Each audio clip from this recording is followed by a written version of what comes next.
Bismillahirrahmanirrahim. Ladies and gentlemen, on behalf of Ferozans, we warmly welcome you to the 12th Annual Liver Summit here at the beautiful place.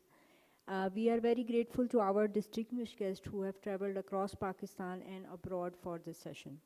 We formally begin today's program with the recitation from the Holy Quran. Bismillahirrahmanirrahim. قل هو الله أحد الله الصمد لم يلد ولم يولد ولم يكن له كفوا أحد. Once again, ladies and gentlemen, on behalf of the Ferozans family, the founding chairman, Usman Khalid Bahid, and the entire Ferozans family, we warmly welcome you to the 12th Annual Liver Summit. Continuing with the legacy of the Liver Summit, we are honored to host all of you for this academic session.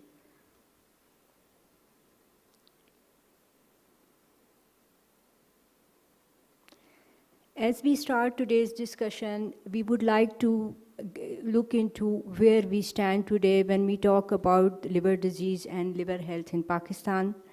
Ferozans, as you know, as the founding partner of the Fraternity of Hepatology in Pakistan, has played a great role in supporting you in your fight in combating liver diseases across Pakistan. The challenges that Pakistan faces today have, although there has been significant improvement, but still, if we look at the statistics, a lot still needs to be done. Pakistan is still part of the 75% of the top 20 countries that contribute 75% to the global burden of hepatitis B and C. Pakistan still ranks at 5th rank with a hepatitis B prevalence of 1.6% and an HCV prevalence of 3.3%. And if you look at the combined dailies, it is a significantly higher number. If we look at what is the role of Pakistan in contribution, Pakistan is still contributing to more than 10% of the global burden of hepatitis C, with 1/3 of the new hepatitis C infections globally occurring are accounted for in Pakistan. And unfortunately, most of these cases occur in healthcare settings. Only 2% of the people with hepatitis B receive treatment annually via the public sector, and only 22% of people living with chronic hepatitis C infection were tested and treated in 2020. So these are the latest statistics and figures, which are still quite alarming. And if we look at the progress made for the hepatitis-free initiative and the policy that was globally adopted, we still see that although there are countries like Bangladesh, India, Indonesia, Japan, and Russia that had made significant progress, in Pakistan still a lot needs to be done. In the light of that, there is another epidemic that Pakistan faces, and that is of metabolic diseases. Pakistan is still in one of the countries with a very high burden of metabolic associated steatotic dysfunctional liver disease, or MASLD, with more than 15,000 cases per 100,000 of population. This is the latest statistics for Pakistan.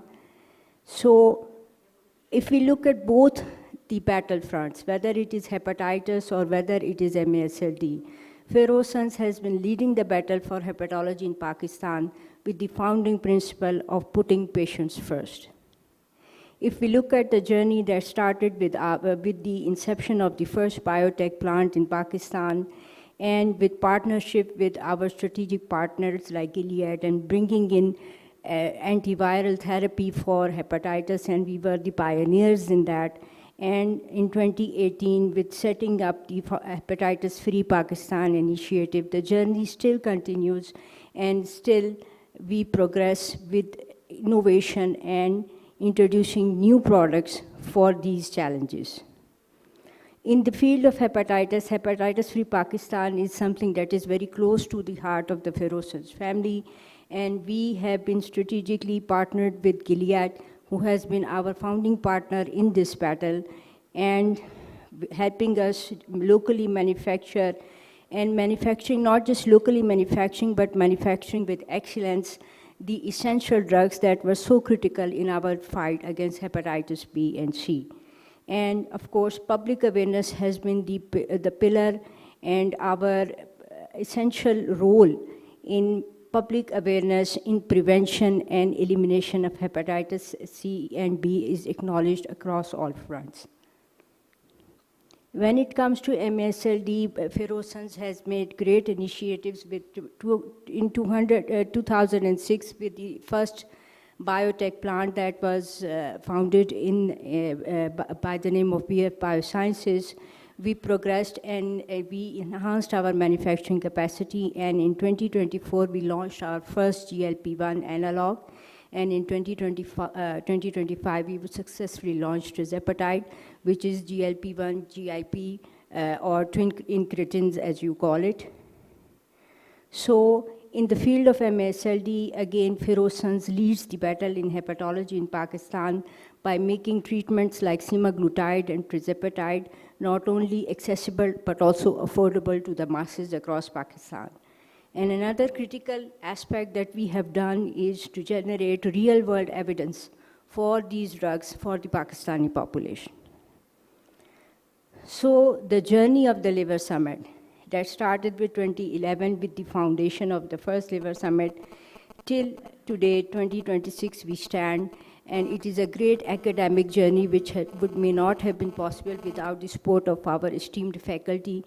And I would give a great gratitude, and I'm very grateful to the entire faculty of the Liver Summit for their contribution throughout these amazing years. Thank you very much. And now I will invite one of our strategic partners from Gilead Sciences, Dr. Eisen, for her address. Please welcome Dr. Eisen.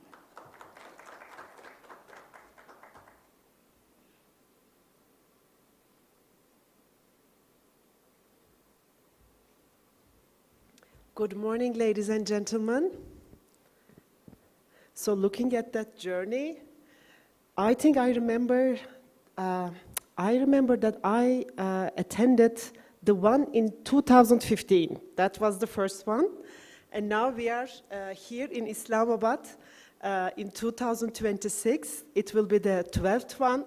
And each time, the faculty is setting the bar higher and higher. It's difficult, you know, but I'm sure it will be again today a very scientific, high-level meeting. I'm looking forward for the presentations and question and answer session.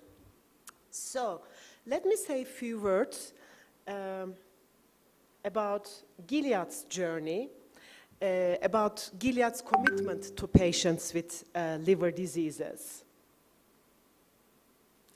As Dr. Mumtaz already mentioned, even now in 2026, we know that millions of people were dying because of cirrhosis complications and hepatocellular carcinoma, unfortunately. And in Gilead, our goal is to discover and develop transformative therapies for patients with liver diseases. It's for hepatitis C, hepatitis B, and delta hepatitis. And our journey started actually in 2002. You might all remember Adefovir, Hepcera at that time. It started with hepatitis B, viral hepatitis B, and then continued with TDF, afterwards sofosbuvir-based hepatitis C products. Then we had tenofovir alafenamide for hepatitis B, and recently we acquired also bulevirtide for delta hepatitis. So since then, we are trying to improve lives in hepatitis B, trying to eliminate hepatitis C, and improving also clinical outcomes in delta hepatitis. And it's not only the medicines, we are trying to support our healthcare providers and patients also with scientific projects. We have over 200 projects across more than 40 countries supported by Gilead for hepatitis B, hepatitis C, or delta hepatitis, including Pakistan. So a few words about the Hep C, Hep B, and delta very quickly before we start. As of today, there are more than 11 million patients cured with direct-acting antivirals. That's really amazing numbers. I hope even in Pakistan, in the upcoming years, we will get similar numbers on the slides about elimination of hepatitis C. I know how important the issue here in Pakistan. And it was done, of course, not only by Gilead, but as you might all know, we have some licensed, authorized generics across the world in more than 100 countries. We are supporting it, and we are trying to access more patients. About Hep B, it's not easy. Of course, our dream is also, like in Hep C, to see hepatitis B cure. And we know it's not possible only with TDF or TAF. So we are working on two different molecules, vaccines. Still in R&D phase, of course. It's too early to talk about them. I'm sure you have seen some results in ASLD last year. But the main idea is to work on the host immune factors and viral factors. So hopefully in the upcoming years, we will give you some good news about hepatitis B also. And few words about delta hepatitis. Bluevertide was developed by another company, Mir, in Germany. Gilead acquired the company in 2021. So as you all know, it's the first-in-class entry inhibitor, and the full approval in EU got in 2023. We are still waiting for FDA approval, and with some of our doctors in Pakistan, we are also in contact how we can support, how we can help delta hepatitis in Pakistan. Hopefully in 2026, maybe we might give some good news also about delta hepatitis to you. So, without further ado, I would love to give the word to the next speaker. But here in Gilead, we are trying to advancing liver disease, envisioning a better future for patients. Thank you.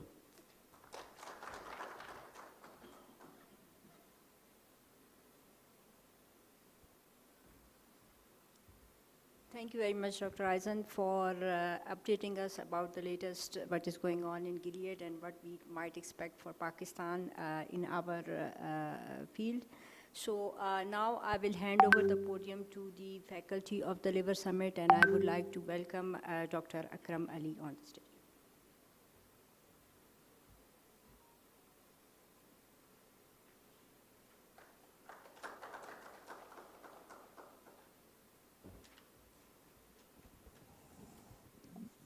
Bismillahirrahmanirrahim. Good morning, everyone. I welcome you all in this Liver Summit, 12th Liver Summit, and I am going to moderate the first session. The first session is on liver and metabolic health. So, first of all, I would like to invite the expert panelist. First of all, Professor Altaf Alam Saab from Lahore. Sir, please take your seats on the stage. Dr. Muhammad Saleh from Shifa International, and Dr. Asad Chaudhary from Gujranwala, Lahore. So the first talk is on metabolic health, a holistic overview. It is an honor and great pleasure for me to introduce Professor Dr. Arun Sanyal from VCU, Virginia Commonwealth University from United States of America. So Dr. Arun Sanyal is a professor of medicine, physiology and molecular pathology, Division of Gastroenterology, Hepatology, VCU, Virginia, United States of America. So Dr. Arun Sanyal is going to talk on metabolic health, a holistic overview.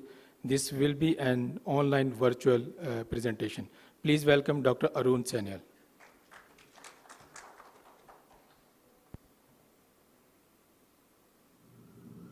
Dear friends, it's a great pleasure for me to give this talk, which is the inaugural talk for this year's symposium on MASLD and metabolic health.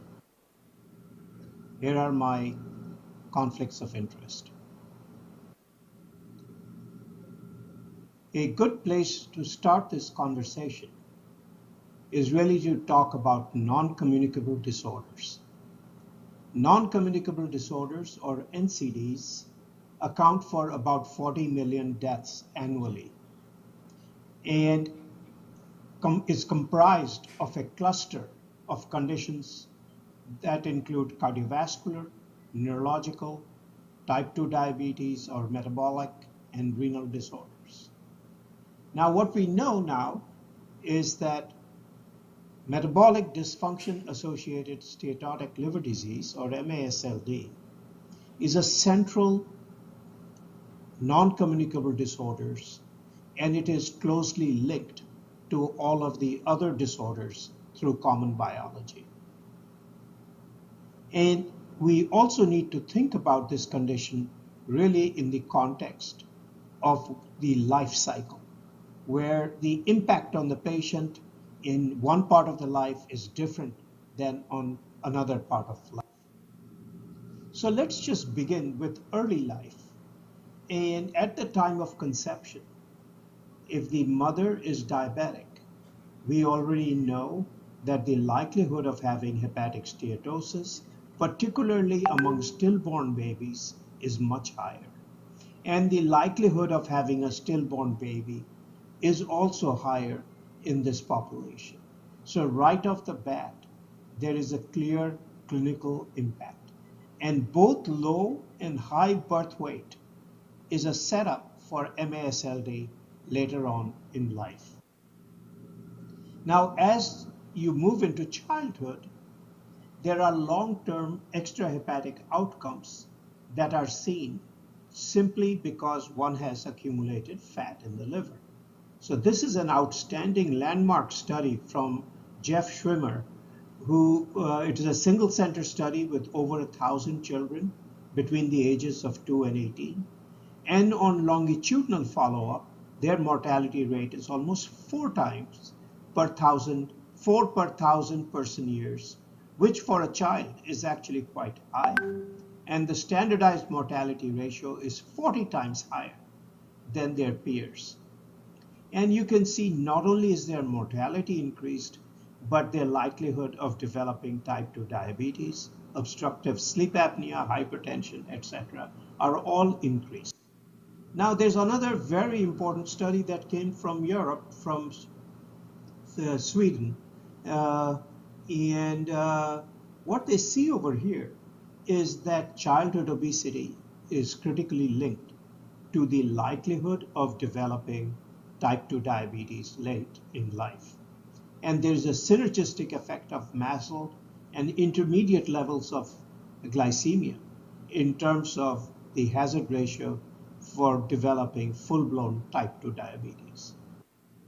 Furthermore, in the same cohort, in a different study, they were able to show that with appropriate treatment early on, targeting the root cause, which is obesity-related metabolic dysfunction, you can reduce mortality, you can improve hypertension, type 2 diabetes, and even to some degree, depression and anxiety, although this was not statistically significant. Now, as we move on into adulthood, what is well established now is that non-hepatic outcomes are increased in those with MASLD. And what I'm showing here are the hazard ratios or the relative risk with 95% confidence limits. And you can see if you have fat in the liver, your risk of MACE, your risk of chronic kidney disease, type 2 diabetes, and Alzheimer's are all significantly increased. So this has led to this concept of diet-induced obesity with some genetic predisposition causing a systemic state of metabolic stress and inflammation and profibrogenesis, which then impacts individual organs, which we then recognize as hypertension, atherosclerotic vascular disease, heart failure with preserved ejection fraction, type 2 diabetes, chronic kidney disease.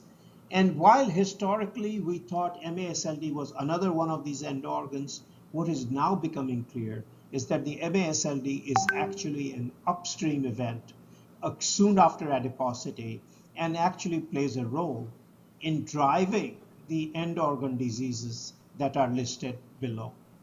So what's the evidence for this postulate for causality? One is temporal sequence. Number two is biological plausibility. And number three is if you treat the fatty liver disease without treating anything else, do you impact the course of cardiovascular, kidney, and diabetes disorders? Okay, so here are data from the CDC, which we published a long time ago, and essentially shows three waves. The first is the wave of obesity, the second is the wave of fatty liver disease, and the third is the wave of type 2 diabetes. So you can see that the fatty liver disease comes first. Now, there are a lot of clinical data linking liver to metabolic comorbidities. We already know that those who have MASLD are more likely to have hypertension, diabetes, obesity, all the things that we have associated with uh, chronic cardiorenal metabolic disorders. I've shown you that there are increased CRM outcomes in those with MASLD. Conversely, there are increased liver outcomes in those with a greater number of CRM disorders. And then we need to consider the biology, where we have to think about liver as a source of the problem. So if we think about treating the liver disease, what we are finding out first is that having fat in the liver, and the more advanced your fatty liver disease is, the greater is the likelihood of developing hypertension. So the general population incidence is about 5 to 8.5% per 100 person years. But what you're seeing over here is that the hypertension, while in stage 0 to 2 is about the same, but when you get to stage 3, it jumps to 12.2, and even in cirrhosis is 14. So we now have early data that treatment with resmetirom, which is a liver-targeted therapy, you are not targeting obesity, you're not targeting insulin resistance, you're targeting the liver, and what you see is an improvement in the likelihood of developing hypertension. So treating the fatty liver disease improves the risk of downstream events. So this is a critical new concept where the liver disease is really upstream rather than a central player in driving all of these classical metabolic end organ disorders. And then, of course, when we think about that conventional approach to cardiovascular risk management, this is a paper we published last year, and basically talks about, on the one hand, we need to be thinking about treating the liver disease, but this is closely interlinked to the assessment for metabolic syndrome and the treatment target. So for obesity, we know about 3 to 5% fat reduction. You start seeing improvement in liver fat. 7% you start improving activity, and 10% and higher, you start seeing progressively better anti-fibrosis response. For type 2 diabetes, GLP-1 receptors and SGLT2 inhibitors have become more frontline than they used to be, while insulin use is being pushed down as a backup therapy. And then, of course, a lot of progress in the management of dyslipidemia and hypertension. But these classical cardiovascular risk equations, which are the basis for how we manage cardiovascular risk in this fatty liver disease population, do not really work very well. So as you see on the left, these are population-based data that we published this year. What you're seeing is when the predicted risk is low, the cardiovascular actual event rate shown in the dark, in the black boxes, is actually higher. And when the predicted rates are high, the event rates are somewhat lower. So because of competing risks from liver and other things. And so what do we do then? So in this high-risk population, one is you can look at coronary calcium. The other is looking for vulnerable plaques with CT angiography, particularly in those who are high risk, and where you look at the degree of impingement on the coronary lumen, and also you start looking for areas of necrosis, which are these dark areas shown with the red arrow, where you see basically that's an area of atherosclerotic necrosis and is a low attenuation on the CT angiogram. And essentially these two, when you have two featured positive disease, they have much higher risk of liver outcomes. And we know now that very high intensity LDL cholesterol reduction actually allows us to stabilize these vulnerable plaques and reduce the risk of a coronary event. And in those patients, that LDL target really should be below 50 milligrams. And it reduces vulnerable plaques by reducing the necrotic core, improving the fibrosis cap, in getting more calcification, less inflammation, and macrophage infiltration. Moving to the myocardium, we know that the more scarred your liver is, the stiffer your ventricles become. So here you have a study where we looked at people with no known cardiovascular disease and we exercised them, and we saw that the exercise time was a function of fibrosis stage, the VO2 declined with fibrosis stage, and the E2E prime, a marker of diastolic dysfunction, got progressively worse with increasing liver fibrosis stage. So the more scarred your liver, the more scarred and stiff is your heart. And so we also know now there's therapies that we have for these. So we have empagliflozin, which improves both hospitalization and cardiovascular death from heart failure with preserved ejection fraction. Furthermore, we know that the risk of developing chronic kidney disease is significantly higher in populations with MASLD, as shown over here. You see 17.1 versus 11.6% over a 10-year time frame in a general MASLD population. Furthermore, the incidence of chronic kidney disease in a well-defined MASLD population where everybody had a biopsy, you can see it's also a function of stage, where when you get to stage 4, suddenly there's a big jump in the development of chronic kidney disease. Once again, there's data both with semaglutide as well as with empagliflozin showing that you can improve all of these outcomes. So all of these things which are competing threats to life, it's not just the liver, all these organs are trying to kill the patient. We now not only can identify them, but we actually have tools to manage these patients. What about diabetes? We showed many years ago now, 10 years ago, that MASLD is associated with increased beta cell dysfunction. You can see the beta cell index is lower and is also a function of fibrosis stage.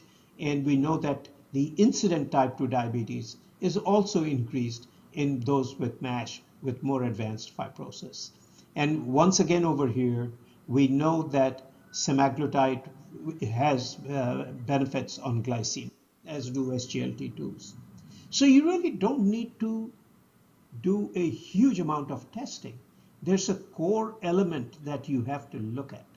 You have to look at the AHA prevent score, or this needs to be validated, I think, in Pakistan. So this is something as a low-hanging fruit that can easily be done, where you calculate this and you actually look at actual outcomes and see how well it works.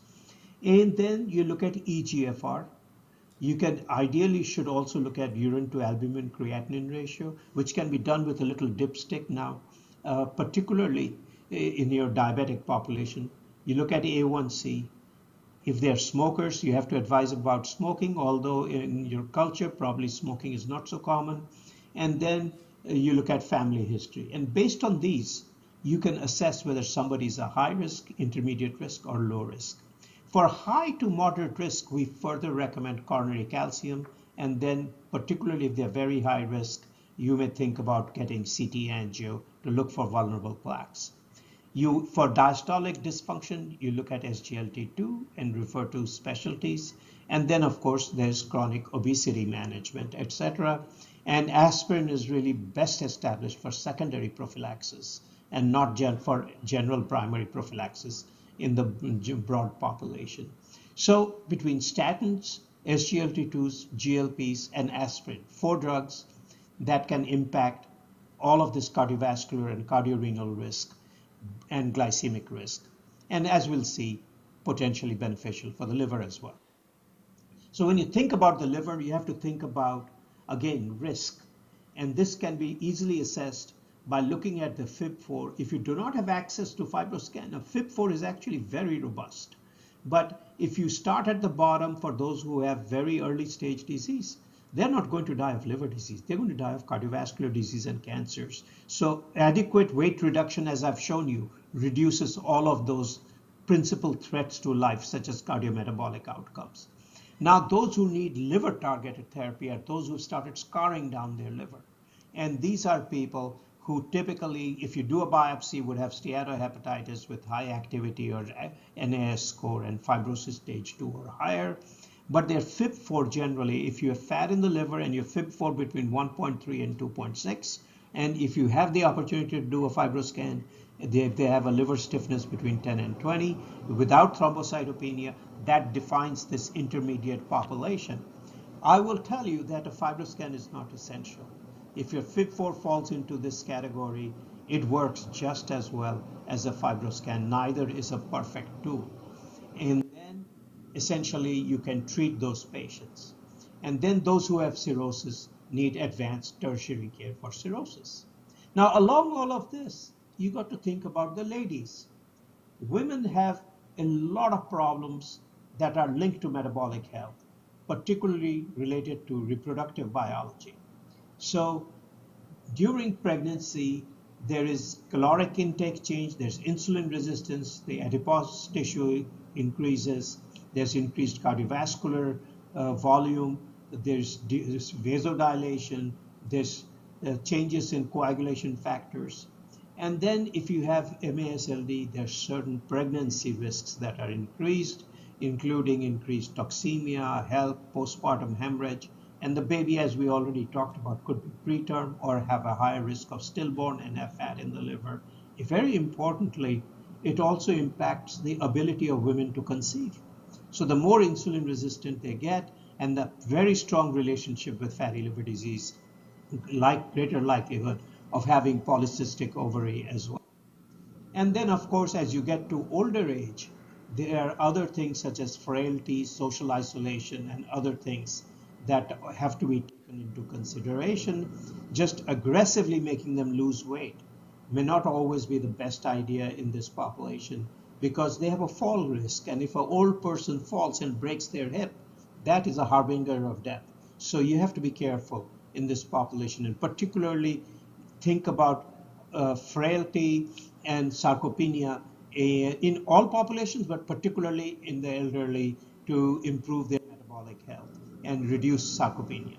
And then for women also, I think that quality of the data for the safety of hormone replacement therapy is still, I think, not so great, and we need to generate more data in this space. So the key takeaways over here are that MASLD occurs at all points in the course of a patient's life. It is important to consider the impact of MASLD on key life-related biological, personal, and social issues, and vice versa.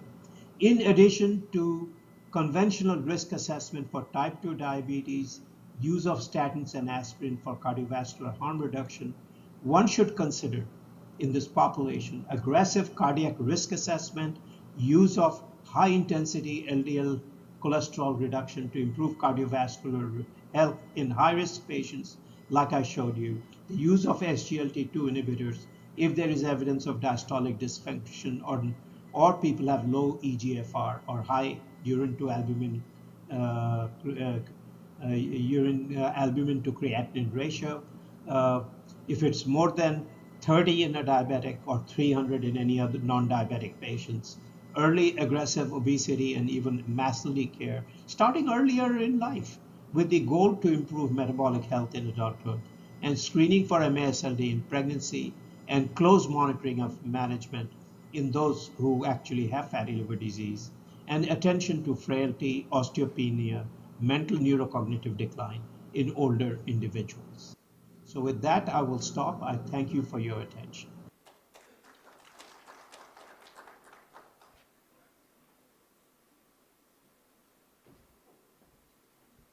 Thank you, Dr. Sanyal, for this wonderful overview. Question and answer session will be at the end of this session. Now we are moving to the second talk. This is about MASLD prevention and screening in diabetic patient, and this will be delivered by Dr. Fahimullah, consultant endocrinologist, assistant professor from Rahman Medical Institute. Please welcome Dr. Fahimullah.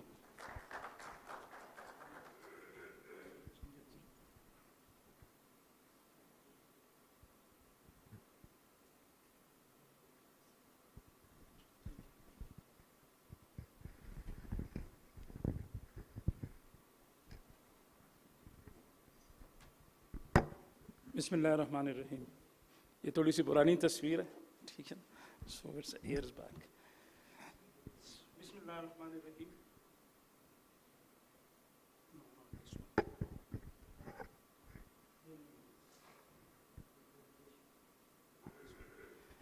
So, standing on the stage of a liver summit, uh, I believe and I presume that most of you are endocrinologists, मुंह पे चढ़ गया है, so that will maybe coming up. Most of you are hepatologists, are gastroenterologists, and being an endocrinologist standing here says it all.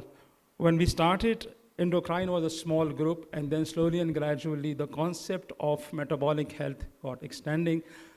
सबसे पहले we got hold on to the cardiovascular aspect of it, so we talked about the cardiometabolic health. Then we entered in the kidney as well, and then came the concept of cardiometabolic renal concept, CKM syndrome, and now with the change of these definitions, which we talk and see usually around, now here I pop up in the liver as well. The modern science have brought us together again. We were going in all different directions, and then it turned out to be that the actual core problem is the same, and you need to deal with the core problem.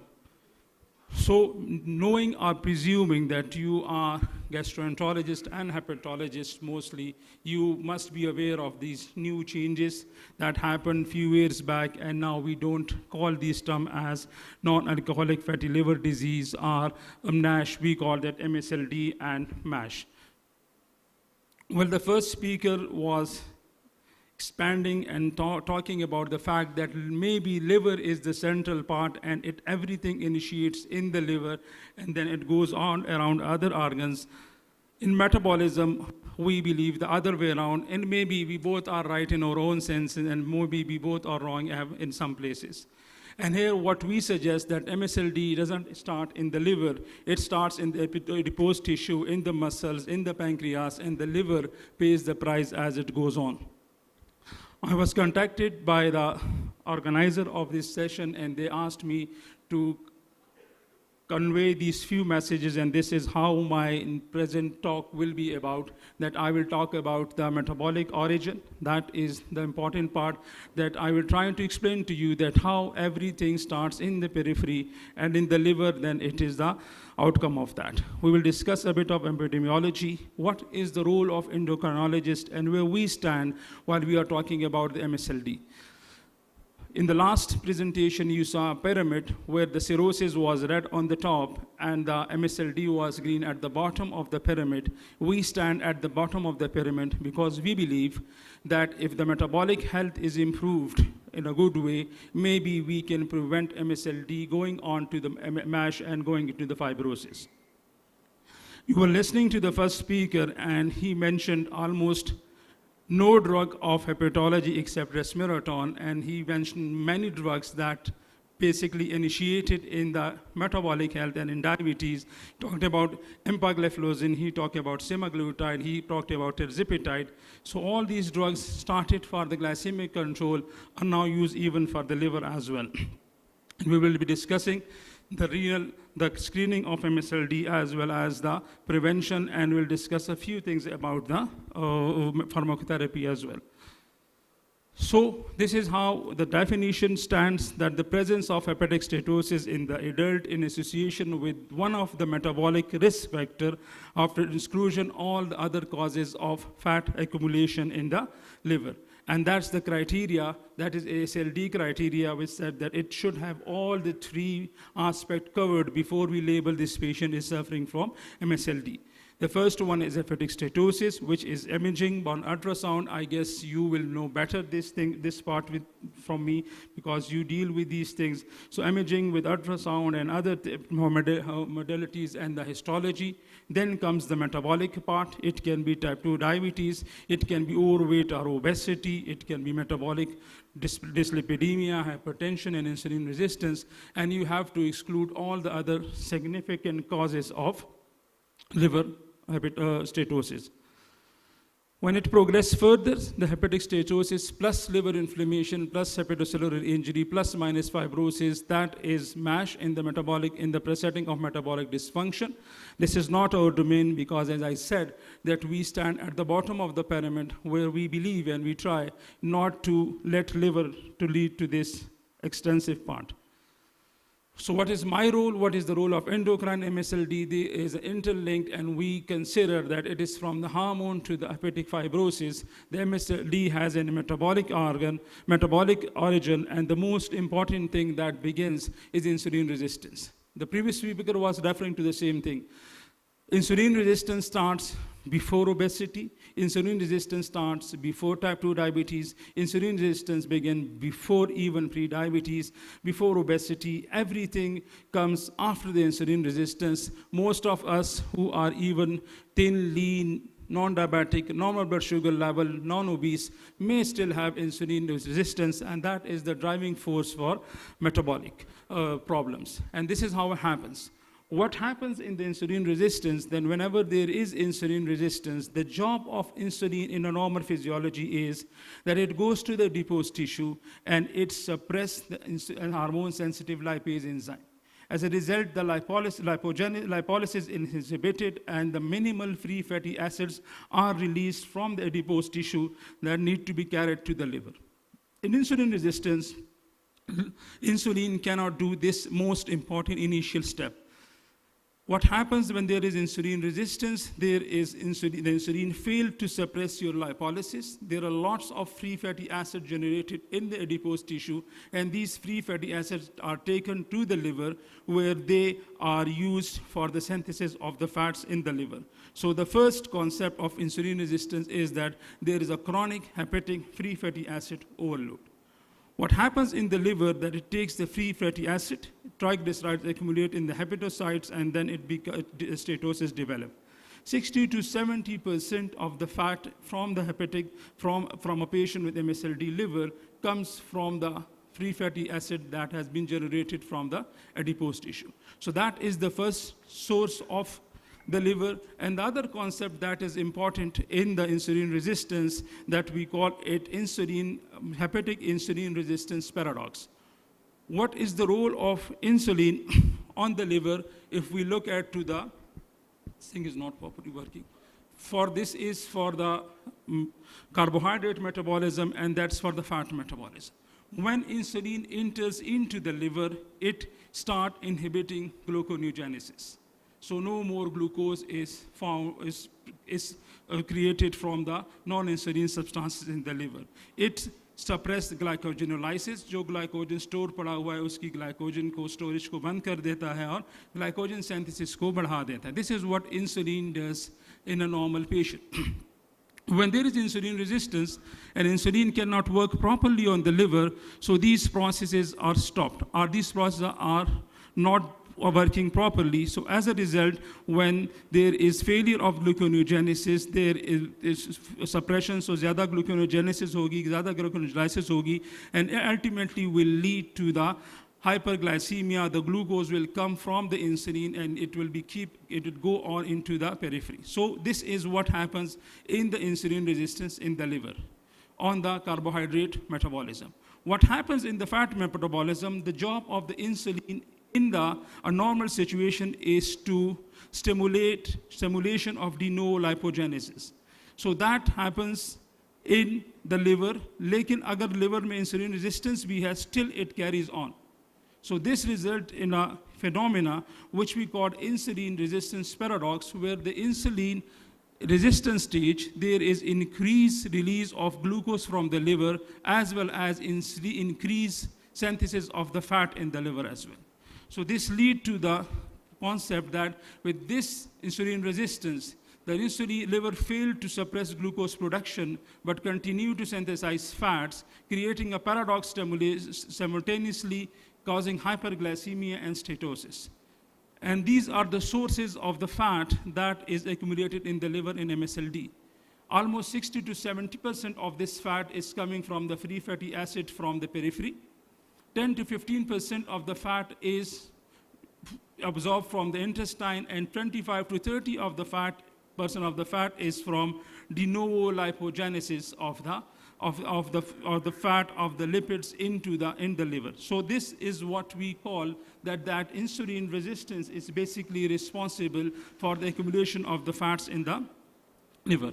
In addition to that, just not the free fatty acid flux is responsible, there is lipotoxicity in the MSLD as well. Not all look at the bottom line is that not all the liver fat is harmless. This lipotoxic intermediate that are produced in the liver because this high level of free fatty acid, it usually exceed the liver capacity to detoxify them, or beta oxidations के ज़रिए ये चीज़ें ठीक नहीं होती, and this result in a fact that there are lipotoxicity as well. So there is increased flux, free fatty acid flux to the liver, and there is lipotoxic variants, lipotoxic metabolites that actually ultimately leads to the, sorry, it's not going back.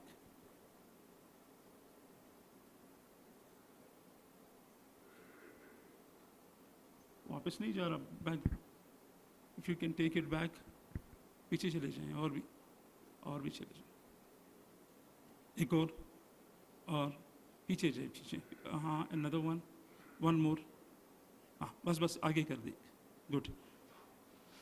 So these harmful toxic metabolites ultimately leads the process of hypotoxicity, injury, and then inflammation, and later on the progression to the fibrosis. So a concept hormones ka ye hai कि there is insulin resistance, and this insulin resistance leads to a major part in the formation of free fatty acid. Then the other metabolic factor that plays a part is obesity, and there are a lot of hormones that comes from the adipose tissue. Adipose tissue is considered as an endocrine tissue, and these are hormones that are called adipokines. They are released from the adipose tissue, and they have their role in the metabolism and insulin sensitivity, and the most important them are our adiponectin and leptin. What does adiponectin do? Basically, it is a hormone that is secreted by the adipose tissue, and the job of this adiponectin is that it enhances hepatic and peripheral insulin sensitivity, increases the fatty acid oxidation, and decrease hepatic de novo lipogenesis, which we discussed in the previous concept, that there is increased de novo lipogenesis in the liver because of the insulin resistance. This hormone has antifibrotic activity, and what happens then obesity and type 2 diabetes, adiponectin is reduced, and because of the low level of adiponectin, there is decreased free fatty oxidation, increased de novo lipogenesis, and there is increase in the process of fibrotic changes in the liver. The other hormone that is important is leptin. Leptin is another hormone that is secreted by the visceral fats. And this hormone has the ability to suppress appetite via hypothalamic pathways. And in obesity, there is a leptin resistance.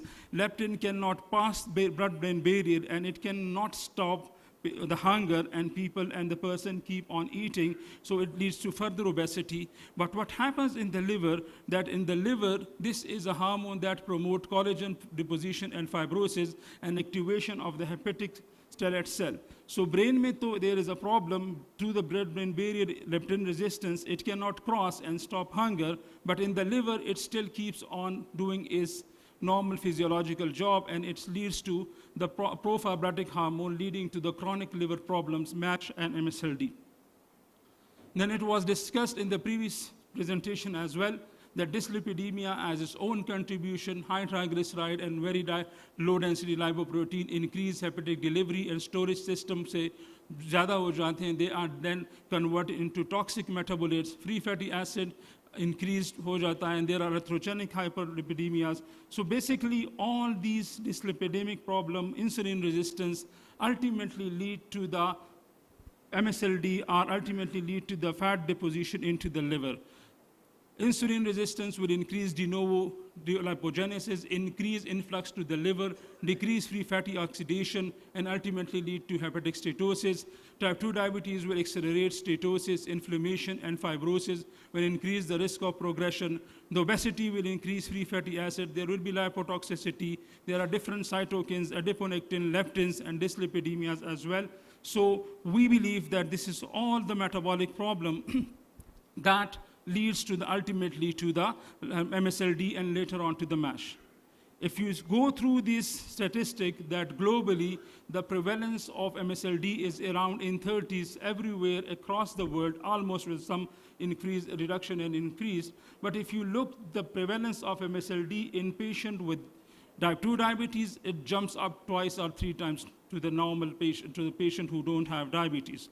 So type 2 diabetes, MSLD prevalence is increased tremendously. Same happened with obesity. If you have a BMI of more than 30, it increased from 60 to 80%. In a morbid obesity, it increased from 80 to 90%. So we believe that MSLD is not a liver disease with a metabolic association. It is a metabolic disease with liver extension. Fine. So what is our role? Being an endocrinologist, where we stand. Now, if we believe and we have some idea that this is there's a disease that is a metabolic origin, and a metabolic physician can be of help to the hepatologist over here to reduce the burden from hepatologist. So we believe that progression, that is the most important problem. Many of us sitting here may live well with MSLD if they have a association, they know for sure that this will not progress to the fibrosis, and it will not become MASH, and it will not become liver cirrhosis. So the concept over here is from MSLD to MASH, from the metabolic dysfunction to the cirrhosis and fibrosis, we need to stop the progression, and there is a role of endocrinologist in the early part, and later on when it becomes MASH and fibrosis, then it is taken up by the hepatologist. We believe that 20 to 30% of the patient with MSLD progress to MASH over time, and the progression is usually from 5 to 10 years.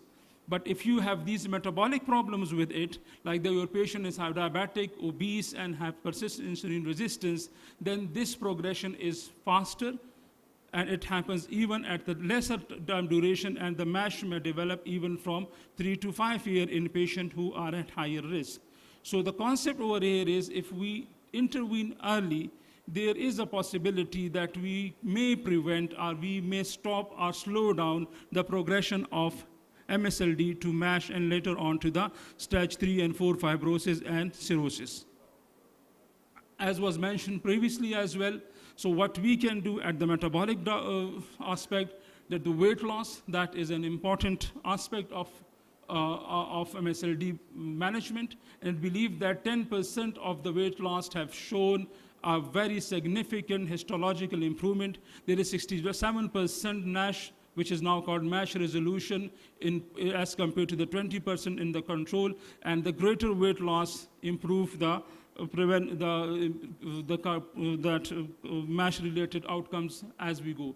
So the systemic review and meta-analysis suggests that if a patient loses 1 kg of weight, is associated with the reduction of 0.8 unit of reduction in ALT, 0.8% point reduction in the liver cirrhosis, and the trend towards improved inflammation and MASH resolution.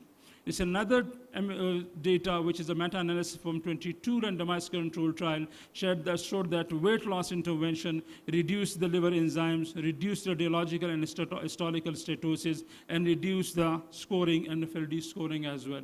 So this is what the data suggests. 3 to 5% weight loss is associated with reduced steatosis. 5 to 7% of the weight loss reduced inflammation and ballooning. 7 to 10% of the weight loss, higher rate resolution of the MASH resolution and fibrosis improvement, and more than 10% of the body weight loss with a major reduction in steatosis. So weight loss is the first thing that, as a metabolic physician, that as a gastroenterologist or any other specialty you are working it, is something that can help your patient with MASH. The other thing that is important, a glycemic control in a diabetic patient. And the data suggests that if you control blood sugar level, the higher the HbA1c, the worse histological feature, and if you reduce your blood sugar level, so it will reduce the chances of MSLD and progression even after adjusting from BMI and lipids. So type 2 diabetes alone, if you are doing it without for obesity, without for lipids, just control of HbA1c, and this is again independent of the weight change and the medication class. We will discuss this in a while. So A1C reduction in itself is going to reduce the progression of MSLD to MASH. That is irrespective of the patient is obese or not obese. This is irrespective of the patient is dyslipidemic or not dyslipidemic. Just HbA1c reduction with any drug, you will improve the risk of progression from MSLD to MASH. As we stand here right now, there is no drug license for MSLD in totality. We have drugs that has been licensed for the MASH, that is resmetirom and then semaglutide very recently, but we don't have any drug that has been approved for MSLD as a pharmacotherapy to reverse the MASH with fibrosis with metabolic control remains the cornerstone. But we have some data from some drugs which was mentioned in the previous slides as well. So if your patient has obesity, if your patient has type 2 diabetes, if your patient has metabolic dysfunction, rather than using any drug for this patient, we have some drugs which has data which will have impact on the liver as well. And the top of the list is semaglutide. Step 1 trial, those you are in endocrine, we all know that this was a drug trial that was done on semaglutide to look for weight reduction.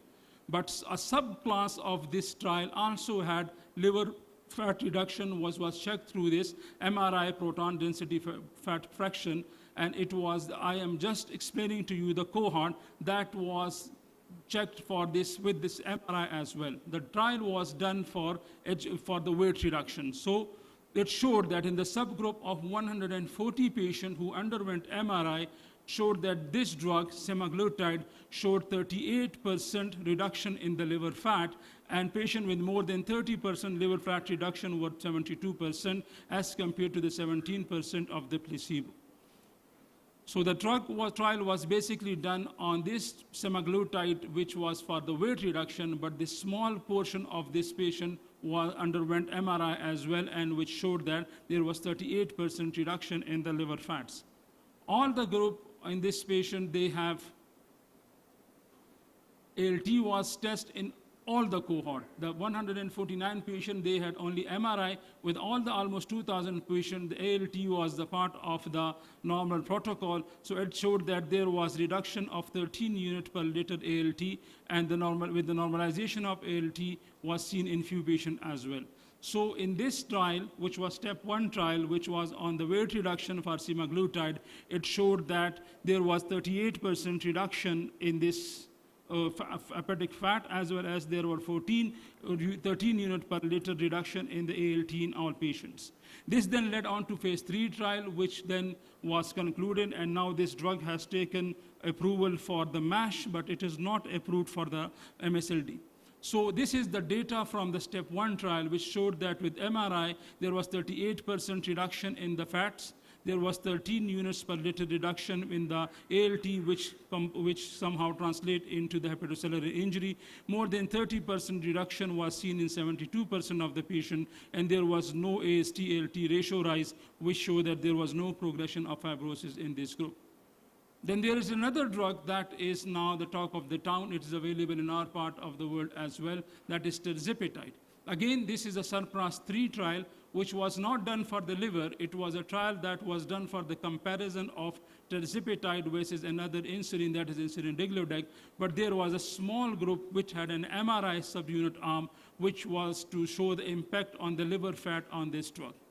And it showed that with this drug, there was reduction in the liver fat by almost, with the maximum dose, 48.9%, and the percentage of patients with more than 30% fat reduction were 82%, and the patient who achieved less than 5% of the fats, that is the normalization of the fatty MSLD, was 66%. All the doses were significantly important, but higher the dose, the better is the response. So again, this SURPASS-3 trial was not conducted for the liver outcomes, but one small group of the patients who were checked with an MRI, so they showed that this drug has a very great impact on the reduction of the fat.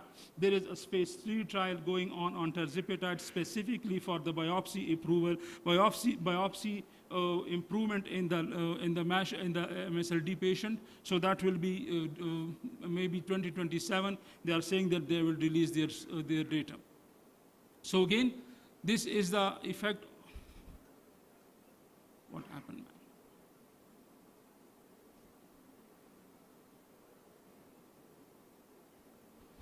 So it's the second drug, tirzepatide, which showed that this drug have a very massive effect on the hepatic fat reduction. Then the third class of the drug that has shown in the data that was discussed in the previous group as well, previous presentation was SGLT2 inhibitor empagliflozin. The empagliflozin have shown in the trial that this drug also have shown a bit reduction in the liver fat, which is not as convincing as was shown by semaglutide and tirzepatide, but it has shown that this has a reduction in the liver fat as well as there was a reduction in the. Okay, so that was the SURMOUNT trial, which was again done. So this was a summary. So, no, this के पीछे चले जाएं भाई, 2-3 slides पीछे चले जाएं. There are 2 slides on EMPA, पीछे चले जाएं और भी. यहाँ बस यहाँ पे रुक जाए, this is enough. So there's another drug called empagliflozin, which is SGLT2 inhibitor, and it has shown 13% relative reduction after 24 weeks of use, which is lesser than the one that was shown by the semaglutide and tirzepatide. The ALT was reduced, the AST was reduced, the FIP score was increased, and there was reduction in the triglyceride as well. The other member of this group is dapagliflozin, which again have shown that there is a reduction in the liver fat. There is an improvement on the imaging as well. There was a reduction in the ALT, and there was reduction in the AST, ALT, gamma GT ratio as well. So these are the group of drugs: semaglutide, which is a GLP-1 receptor agonist; tirzepatide, which is combined GLP-1 GIP receptor agonist; empagliflozin and dapagliflozin, they are SGLT2 inhibitors. These drugs have shown in their trial that they have a very positive outcome if given to the patient who has MSLD and not yet delivered MASH or fibrosis as well. So to summarize it for you, the take-home messages will be that we believe that MSLD is an hepatic manifestation of systemic metabolic dysfunction.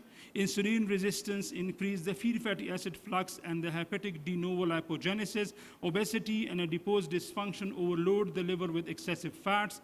Type 2 diabetes accelerate the steatosis and disease progression. Dyslipidemia promote hepatic lipid retention and cardiovascular risk. And endocrinologists identify the MSLD as at the bottom of the pyramid in order to prevent the progression of MSLD into the MASH and later on fibrosis and cirrhosis. Weight loss, insulin resistance, dysglycemia, dyslipidemia, these are the common things that you need to consider. Weight loss is very important, physical exertion is very important, need to control the metabolic risk factor, diabetes, obesity, dyslipidemia, hypertension. I believe all of you will be doing that. And the last thing that we can consider, that if you are sitting in a liver clinic and you see a patient who has hepatic fatty MSLD and he is diabetic, you can review the medication what he is taking.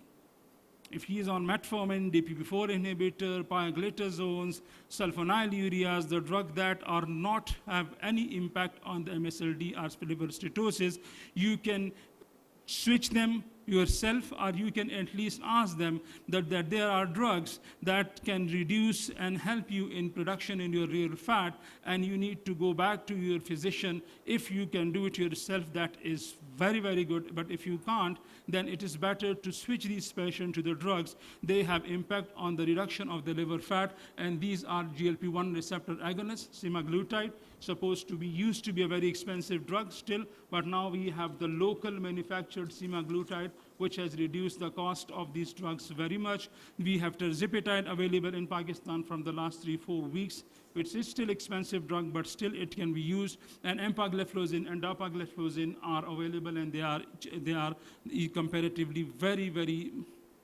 nominal and very cost effective as well. What we can do, the non-invasive force, that is not my job. If FEP score, maybe we can do, but the rest of the thing, liver enzyme, and we believe, and we all believe, that it is multidisciplinary care now, that we talk about cardio, metabolic, kidney, liver disease, rather than just a simple specialty where we are focusing on one thing. Thank you so much for your kind assistance. Okay. Thank you, Dr. Fahim. Dr. Gyasun Abi Tayyib has joined us. He does not need any introduction. May I request Professor Gayas, please take your seats on the stage to join the panelist. Now we are moving to the third talk.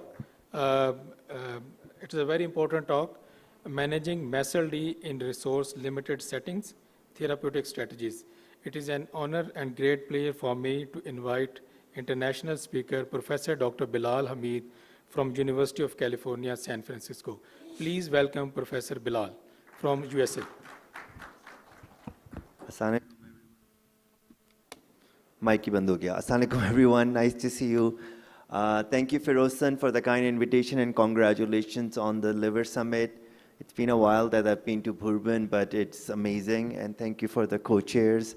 So my talk today is focusing on managing MASLD as mentioned, with excellent talks before. I will gonna skip some of the slide. I want to be on time so that we can discuss some of the things. So these are my disclosures. I do part many clinical trials which have been either already published or ongoing, but nothing we're going to be discussing that will not be off topic. Many of you have seen this. If someone has, like as a primary care, or this New England Medical Journal article, which was a very excellent review, which came out on MASLD, the main thing that Arun has mentioned briefly very well, that we are focusing on patients as a whole. But for hepatologists, the liver fibrosis is something we always talk about it, and why it's important is that liver fibrosis increases the risk of overall mortality, cardiovascular mortality, as well as liver-related mortality. But it takes many, many years to develop. Now, the new development and therapeutic strategies we are working on is stage 2 or higher fibrosis. But what are we going to be doing patients which we are seeing in our clinic with MASLD? But it takes 30 years or 35 years from someone go from like zero fibrosis. But the group of patients who have stage 3 fibrosis, we have seen very rapid progression. However, we say it takes maybe 7 years to go from one stage of fibrosis, but they are fast progressors, about 20%. Now, more interesting data about some genetic markers are coming out. We knew about PNPLA and other genes, but we will be using them in future. But the other entity, which, although we don't talk about in Pakistan, is patients who are drinking alcohol, also in addition to metabolic syndrome, and they has much higher risk of progression. Now, this is what Arun has mentioned this is multiple studies, including our New England Medical Journal article from NASH CRN, that overall mortality and cardiovascular mortality increase with the stage of fibrosis. And that is the whole reason we started focusing on that, whether stage 2 or higher fibrosis, but also the liver-related mortality increases with that. Now, when we look at the comorbid conditions in MASH, which was very well managed or talked about in the prior, we are talking about billion of patients with overall steatotic liver disease, including alcohol and non-alcohol. But when you look at the comorbid conditions with obesity worldwide is 650 million, type 2 diabetes close to 450 million, and then chronic vascular disease and cardiovascular disease. So we cannot work in silos anymore. And I know that even in Pakistan that there's a good collaboration with GI and endocrinologists, but in America, it's the primary care are the backbone. And unfortunately, in a resource-limited country, we don't have a good network that we have primary care and preventive health care. And that's how, as a long term, we have to think about. Right now, we are working on treating the diagnosis. We need to identify the risk factors and working on it. And I know Zishan and other people who have been working with both sides can tell a little bit more about it. But this is a nice paper from Jeff Lazarus and talking about the journey, which is currently in all over the world, not only in resource-utilized limited country, even in the US. There is no active case finding. There are guidelines came out for screening, but not too many people are doing it. But the benefit of early diagnosis not only overall improve prognosis and outcome. Again, it's not talking about the liver-related outcome, it's the cardiovascular, future risk of developing diabetes, as Arun has amazingly mentioned. And we have to start at very early age. We need to have better quality of life and reduce healthcare costs. And I think the healthcare cost is a big impact that we have to start thinking about. So we need to involve very early on. In the US, we start talking about primary care. And I have to say that most of our referrals are coming from diabetes clinics. So they are calculating FIB-4 and the primary care. So I think that FIB-4 is a good marker, and we don't have to wait for hepatologists to calculate. It should be done by the primary care endocrinologist and send the patients to us.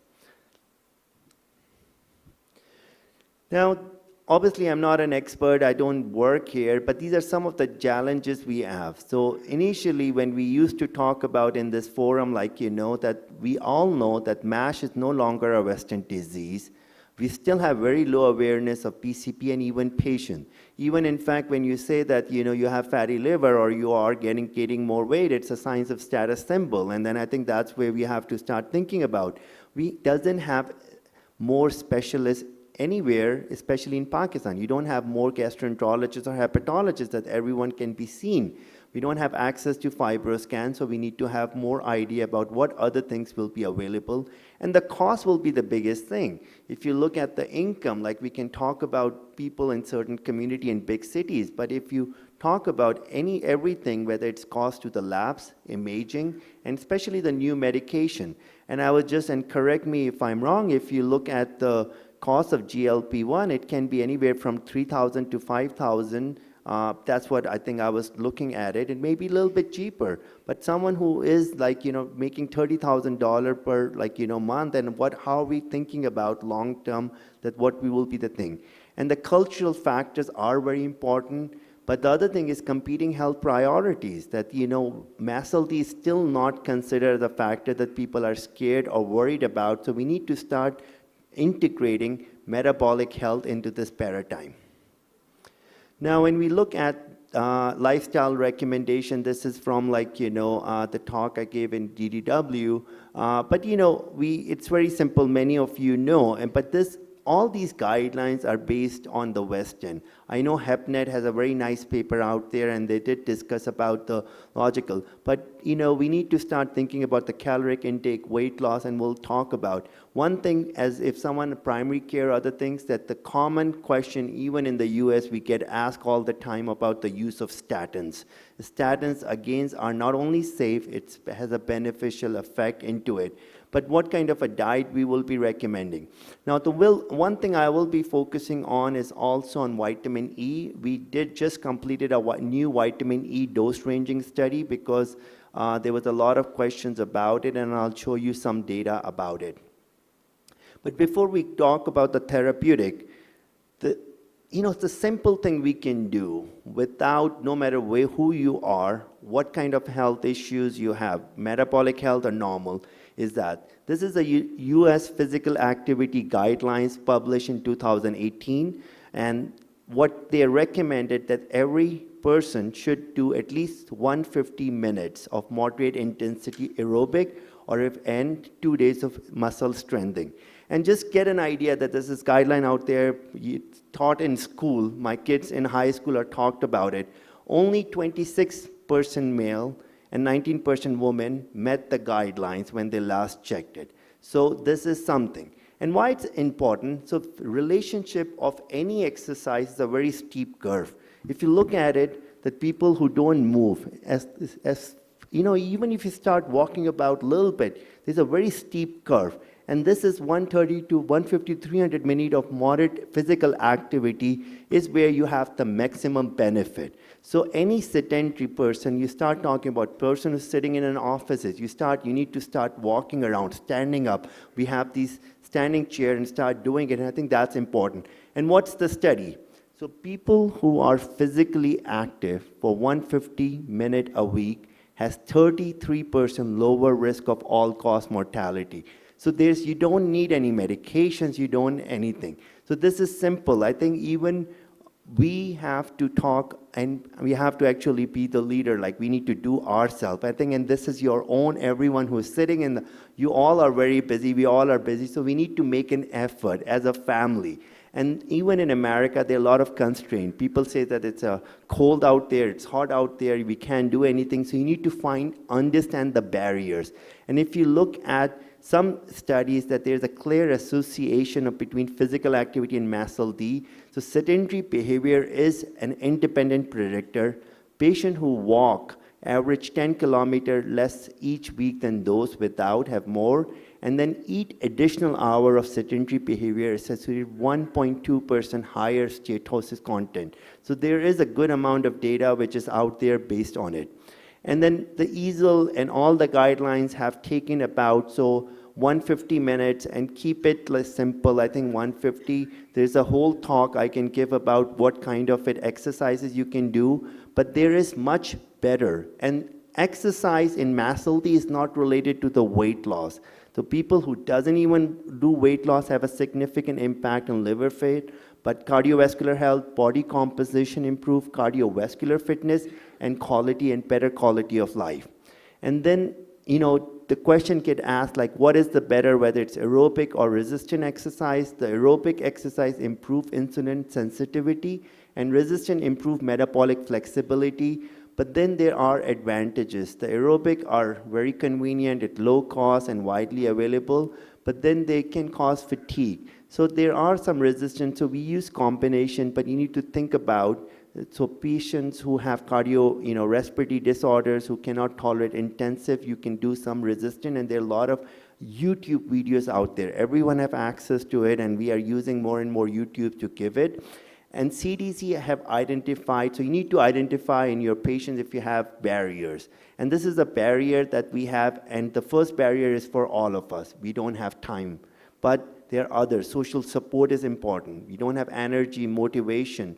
Skill is important, and it's high cost. In America, you have to join the gym, so you need to come up with alternate. And a lot of older people fear of injury and then poor weather condition, but there are always ways that we have worked out.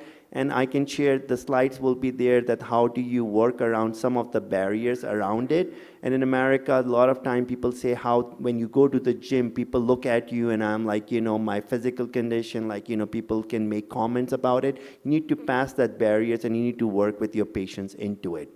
Now, the last part is the pharmacotherapy, as nicely mentioned about it, that as I mentioned, at-risk NASH, which is like Arun has mentioned, that is where the liver-specific pharmacotherapy. But patients who have MASLD alone or steatohepatitis with early fibrosis, right now, we don't recommend any pharmacological liver-specific. I get call from it that can be used resmetirom if someone is stage 1 fibrosis, right? In America, it's all driven by insurances because insurance will not cover it, it's expensive, and other things like that. So, but what does the ideal liver-specific therapy should look like, right? Essentially, all therapy we think about should be safe, it should be efficacious, and simple to use. And it has to be desirable, right? Ideally, patients want oral pill once daily on target. But also it can be persist and has to have a good metabolic syndrome effect also, and should be cardioprotective. And that's why a lot of these medications, GLP-1 and other ones, get into it because of that reason. Now, FDA, when they started coming up with the idea which medication they will approve for MASLD, and there are two categories. One is for cirrhosis, one is for advanced fibrosis stage 2. And what they figured it out that, you need long-term trials. And you need to show on histology right now, first of all, that you can improve resolution of MASH with no worsening fibrosis, or you can have one stage improvement in fibrosis with no worsening of MASH. So when you look at the clinical trial, they use one definition, one primary outcome or other, but you need to pay attention to what. But when you approve histological outcome, then the long term, these clinical trials are still going on, whether it's semaglutide, whether it's resmetirom, because long term, they have to prove that these medications have outcomes which are progression to cirrhosis, hepatic decompensation, liver-related mortality. So that's why you're not seeing a clinical trial of resmetirom versus GLP-1, because they only have a conditional approval right now. They don't have full approval at this time. So way back, one of my mentor, and Arun was one of them, but Dr. Bass, Tony Bass, was at UCSF when I became a fellow. They were finishing up, and they just published this study. This was the first clinical trial for MASH or NASH was published. It was New England Medical Journal. So it's the biopsy-proven non-diabetic patient. They used pioglitazone versus vitamin E and placebo. There was some early study on vitamin E that there was some benefit, and surprisingly, vitamin E came up with a winner as compared to pioglitazone. Also, when you look at the clinical trial, it was like, center-specific pathologists who were reading it. Pioglitazone also did really well. So I think it was just because one of the primary outcome was improvement in ballooning. When they went back in pioglitazone arm, there was not ballooning when they got into the screening, so they should not be included. So there was no improvement in ballooning after the end. So, but bottom line was 43% with 800 international units of alpha tocopherol, which is a natural vitamin E, had improvement in the primary outcome of NAS score of 2. But it didn't gain the popularity. There was a lot of question about whether we can use there's a risk of prostate cancer, hemorrhagic shock. The dose was very high. So I think it was a brainchild of Arun and other for our NASH CRN that let's do a vitamin E dose ranging study. Let's see what we have. So we finished this 200 patients with MASLD and randomized in one of 4 treatment group, 50.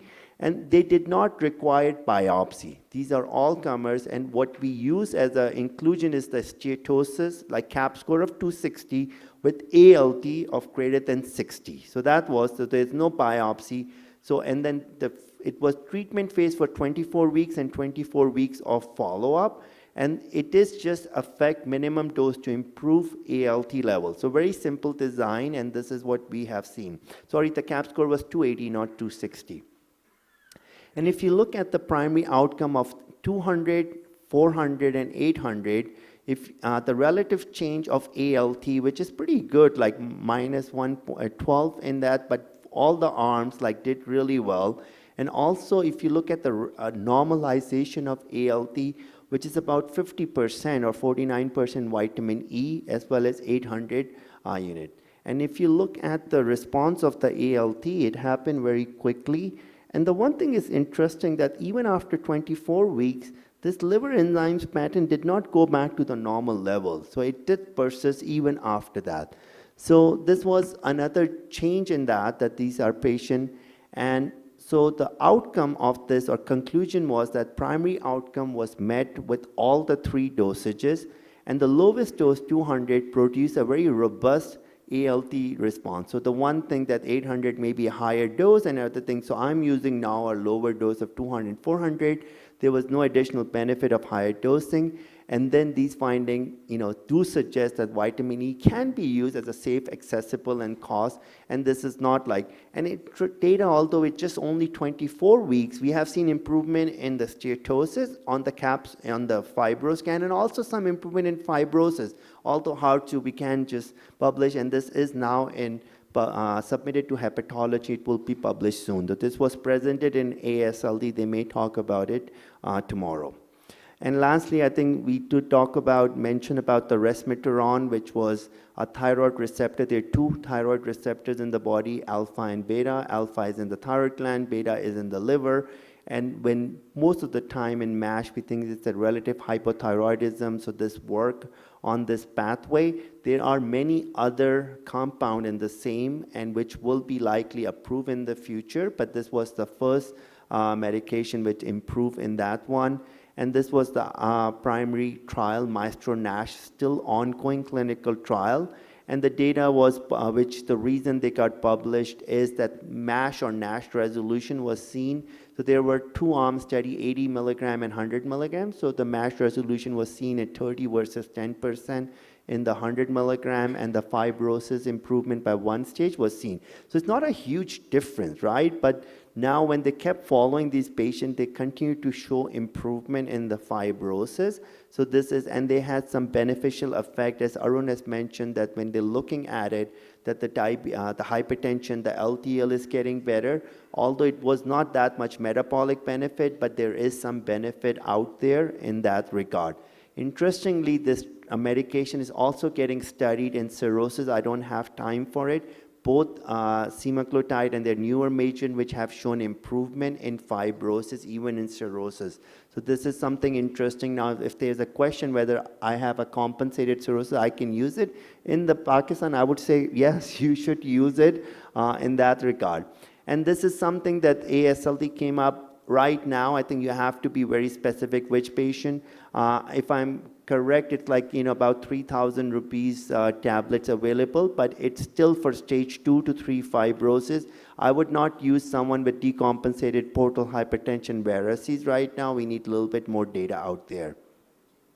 And the one thing is I have seen actually patient with elevated thyroid levels, and that's why I just wanted to make sure if you start someone, check their thyroid level before starting it. I have seen that.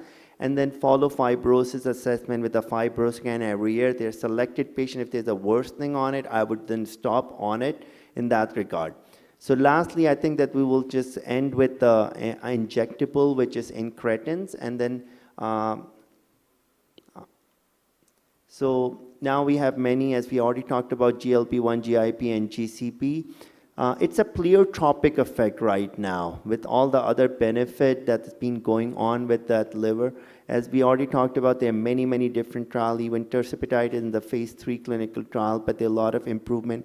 And the Essence clinical trial, which is still ongoing, was the reason the semaglutide was approved. And then in that clinical trial, if you look at the difference between the resolution of steatohepatitis and also improvement in fibrosis, 62% versus 34%. And when you just compare the resmetirom, the placebo of the MASH resolution was 10%, it was 34%. So these clinical trials, we have to just pay attention, like what kind of it, and despite that. And then the fibrosis improvement was not that significant, 37%, but still this was at that point frame, and this longer you continue the trial, the longer it is. And as we already talked about, there are multiple different, and the retatrutide, which is like triple G, are pretty impressive. And so I still think whether it's resource limited or in all over the world, GLP-1 will be the backbone. And we are using for patients with diabetes and obesity, and we are managing even in the US, because a lot of times the primary care, our biggest issue is insurance, because it's still expensive and insurance are not. But in Pakistan, I think that that is something that are using more and more. Resmetirom, I still believe in very selected population that I would using it because of the better cardiometabolic effect. And this is the reason, right? We are wanted to improve their multiple other risk factors. So these medications are causing weight loss, glycemic, lipid control, and cardiovascular, renal, and all these other things. Actually, I think GLP-1 should be in the water. I think they're kind of doing everything right now.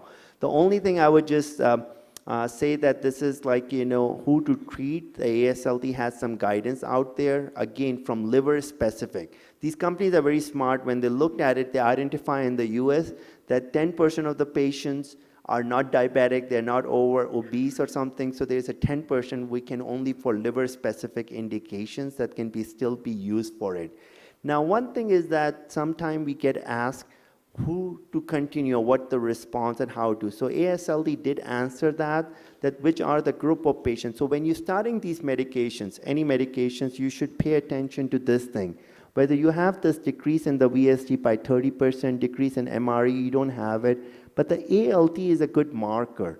If there's a decrease in ALT greater than 17, there is a good studies that shown that there is an overall improvement, and then we do have an ELF score. So do pay attention to that if you're using it and monitor it. And this is something that our endocrine colleagues see it all the time. The one thing is that, the retinopathy, and I think as a hepatologist, more we will be using it. We have to pay attention. If someone is diabetic and using it, talk to that to make sure. And then, this theoretical risk of thyroid, not theoretical, but thyroid cancer, and whether you have to get history. I know recently I was in Karachi, and there are a lot of med spas and other things are using these GLP-1, and I know a couple of people with pancreatitis on that, and then they had history of pancreatitis, no one asked them, I got called. So just pay attention to these things. So what it will take to control the metabolic pandemic, right? As we talked about it, we need a multi-pronged approach. we need to have a systemic investment. I think it's like, just like viral hepatitis, viral emulation, we have to all work together with increased awareness and improve health-related choices. We need to start at the school level, to be honest. A lot of media about the health choices. I think that in big cities, people are getting more aware of it, but we need more, having some kind of development of care pathways. I know that there are a lot of things that the HepNet has a good paper about it, but we need to increase, like, anything, cannot increase the burden for patient and provider, has to be cost effective. Therefore, I do like vitamin E is one of the option in early on, and enhance outcome. But local and global partnership is that because we all are in together, we learn from each other, and that is. And this is the end of my talk. And this is, I'm now looking at all of my talks. I'm putting Pakistan pictures, and I think that was the best picture from the K2. And I think it's just like, thank you, everyone.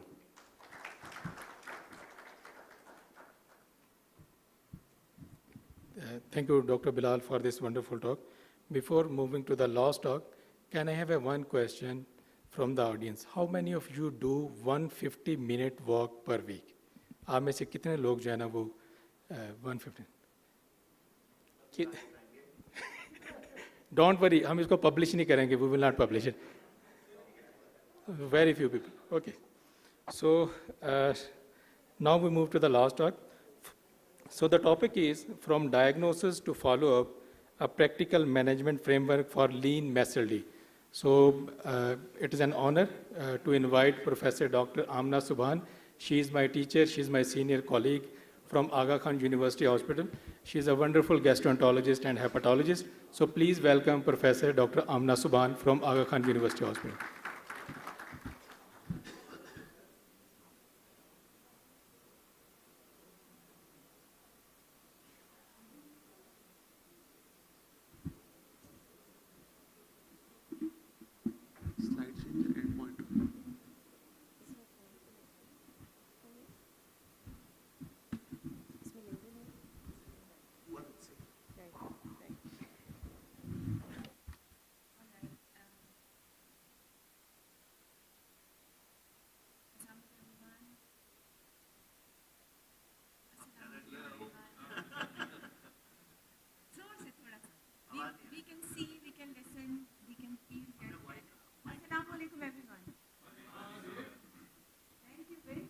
So see the level of energy over here, okay?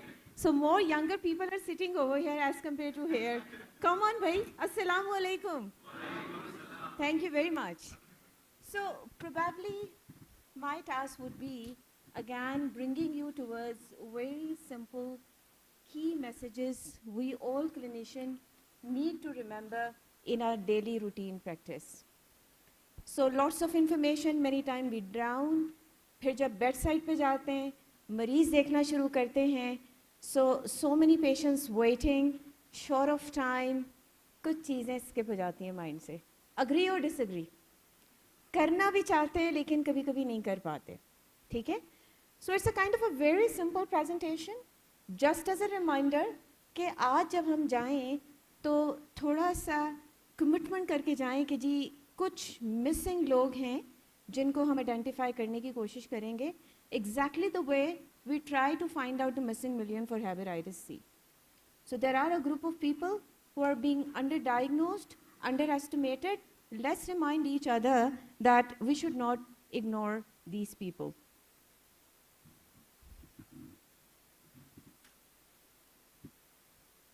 This slide changer is not working, or I'm not using it appropriately. Is this slide changer working?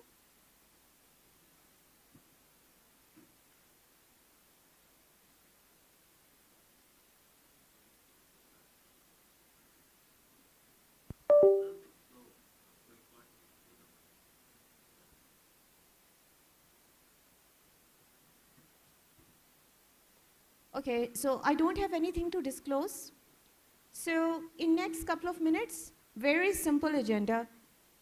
Let's remind each other that how can we identify these missing millions of this steatotic or fatty liver disease, whatever you call, and what could be an evidence-based care plan we can actually practice in our everyday practice.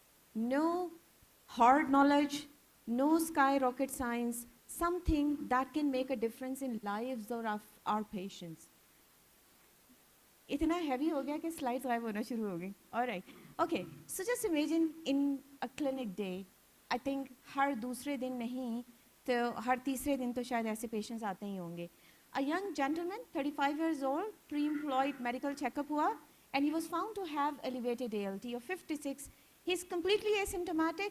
आपने कहा okay, let's check your BMI and risk factor for hepatitis B and C, the most common cause of elevated ALT in Pakistan. कोई risk factors नहीं है. So he's asymptomatic, no risk factor for hepatitis B, C. You said, okay, let's check BMI, 22.4. थोड़ा सा time मिल गया था, clinic का start था, nurse से कह के आपने waist check करा ली. And look at the waist. Is it normal, slightly normal, elevated? What do you think? Elevated. 44 inches. और अगर centimeter में 44 inches, sir ने convert भी कर लिया. Excellent. All right. Impressive.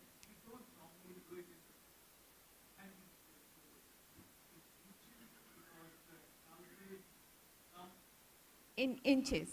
All right. Yeah.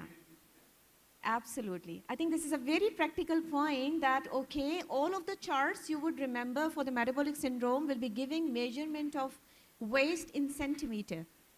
You remember? So if you just convert it into inches and remember, even you might not need to measure, just ask the patient, what is your waist size? Men would definitely remember they're using trousers and all, and women will also remember. So that will save your 1 minute of measuring it. Okay, very smart tip. Thank you very much, sir. So his may not be, but it may be better than nothing, because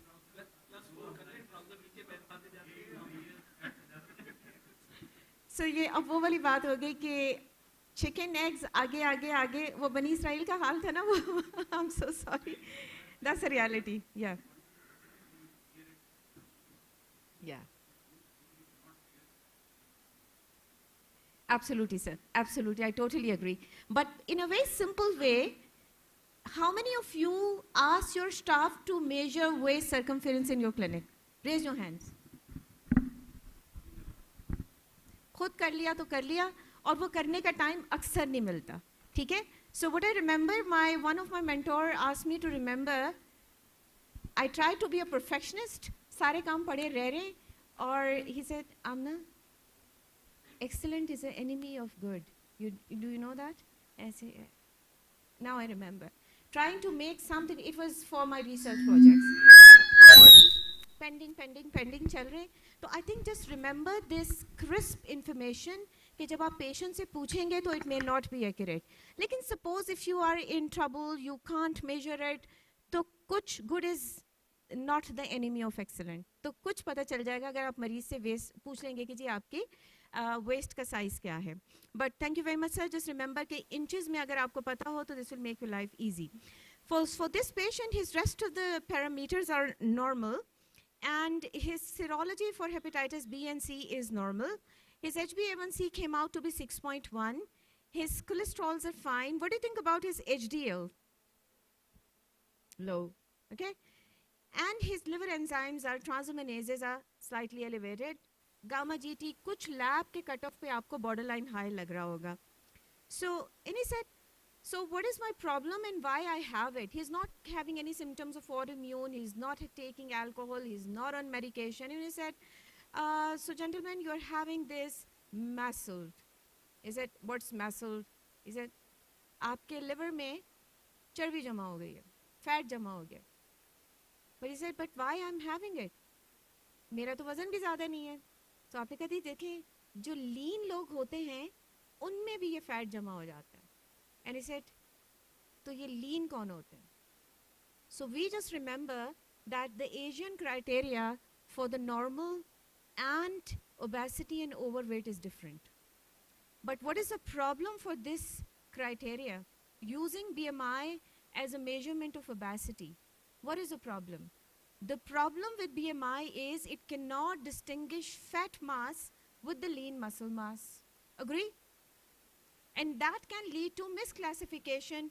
So the muscular people may not be having that much fat. For example, the bodybuilders maybe, or people who are who are athletes, they maybe is actually labeled as obese.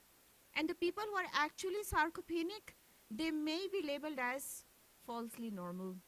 Which simply means that we should be using some other criteria when we are labeling them lean, obese, or when we are trying to assess are they having extra fat in their peripheral part of or not. Which simply means that ke lean ke liye for time being, definitely we use cutoff criteria of BMI less than 23, considered as lean. Underweight को less than 18 को छोड़ के between 18 to 23 के साथ अगर कहीं आ रहा है तो you tell them you are lean muffled or lean muscled or lean nephiled, but there are limitation of these criteria. So just remember they're trying to bring your attention towards that, which simply means that कि जी जब भी आपने इन लोगों को assess करना है, इनके anthropometric measurements को ज़रूर देखें. Now this patient is asking a question, doc, is this common or I am the lucky one? So what is your answer? Gentlemen, this is not uncommon, probably undermissed. So what the data says if 1 out of 3 adults have nephiled, और अगर दूसरी तरफ चले जाएं तो many times like 20% of all nephiled or messel patients are lean. 34% wide range has been reported from the different areas of the world. In general, 10 to 13% global lean messel is actually in the pool of people having messel. Who is having the higher one? Asians. Asians at a higher risk. So the data which is available from China, whatever is it, India and Korea, they also reflected that higher prevalence of lean, muscled or muffled is pooled in these region. And we are Asian. Which simply means कि हमारा तो data ही हमें पता नहीं है. So we are actually under-recognizing this entity in our population. And he's asking next question, but why I'm having it? That's brought you towards the reminder that these people having an insulin resistant pattern similar to the obese people, but they have reduced mitochondrial function and they have increased de novo lipogenesis. They have decreased capacity to store fat in the subcutaneous tissue, lipodystrophy phenotype, genetically or acquired, and they have lower muscle mass. On the other hand, definitely they have higher circulating free fatty acids, decreased adiponectin level, but the microbiota are slightly different as compared to obese people. For instance, they have lower abundance of Faecalibacterium and Ruminococcus, and they are having less lactobacillus, and so the quantity were not different, whatever the studies has been done on microbiota, but the species have been found a little different. They have genetic predispositions. These are the genes they also have. But on the other hand, very high usage of fructose have been identified in patients having lean. So the dietary history is again important. जब भी कभी आप lean, muffled या muscle देख रहे होंगे. So these people have visceral, they have like high visceral adiposity as compared to the lean non-nephil patients, as compared to an obese one. Peripheral adiposity इनमें कम होगी, लेकिन visceral adiposity ज़्यादा होगी. Metabolic factors more or less similar to the obese people with a slight difference in the risk factor. Now he's asking a question. Is this dangerous for me? I'm young, I'm thin. Is it dangerous for me? Yes, this is dangerous. Why? Because the data shows that approximately 1.5 times higher risk of cardiovascular mortality is associated with this condition.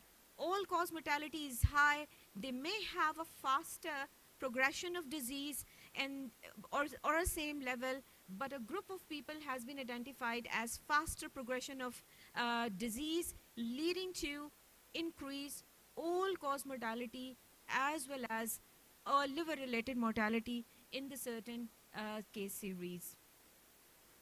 So it's a kind of a paradox. It's a kind of a paradox that they are actually diagnosed late because we are not suspecting. But thinking that कि भाई ये तो ठीक लगते हैं और कहीं ना कहीं मिस हो जाते हैं और नहीं पकड़े जाते. They do develop sarcopenias and they may have actually sarcopenias due to different reasons. High visceral fat, again, is a kind of a risk factor.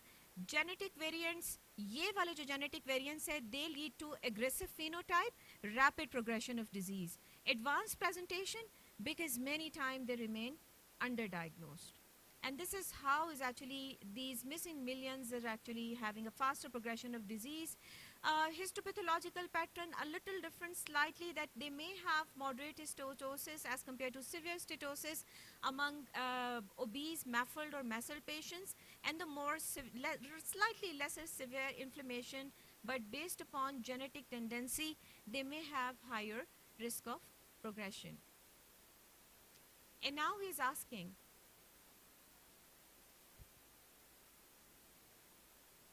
what is happening?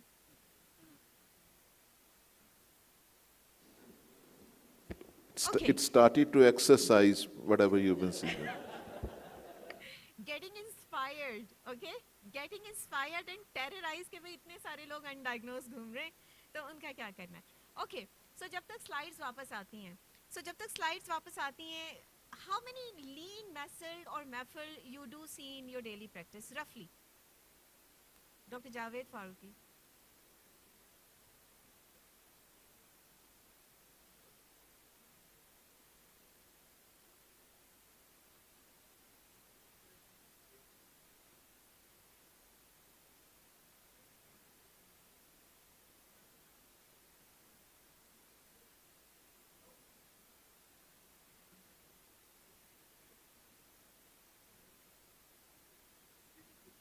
Absolutely, absolutely. And this is the next point, that me as a doctor, what can I do?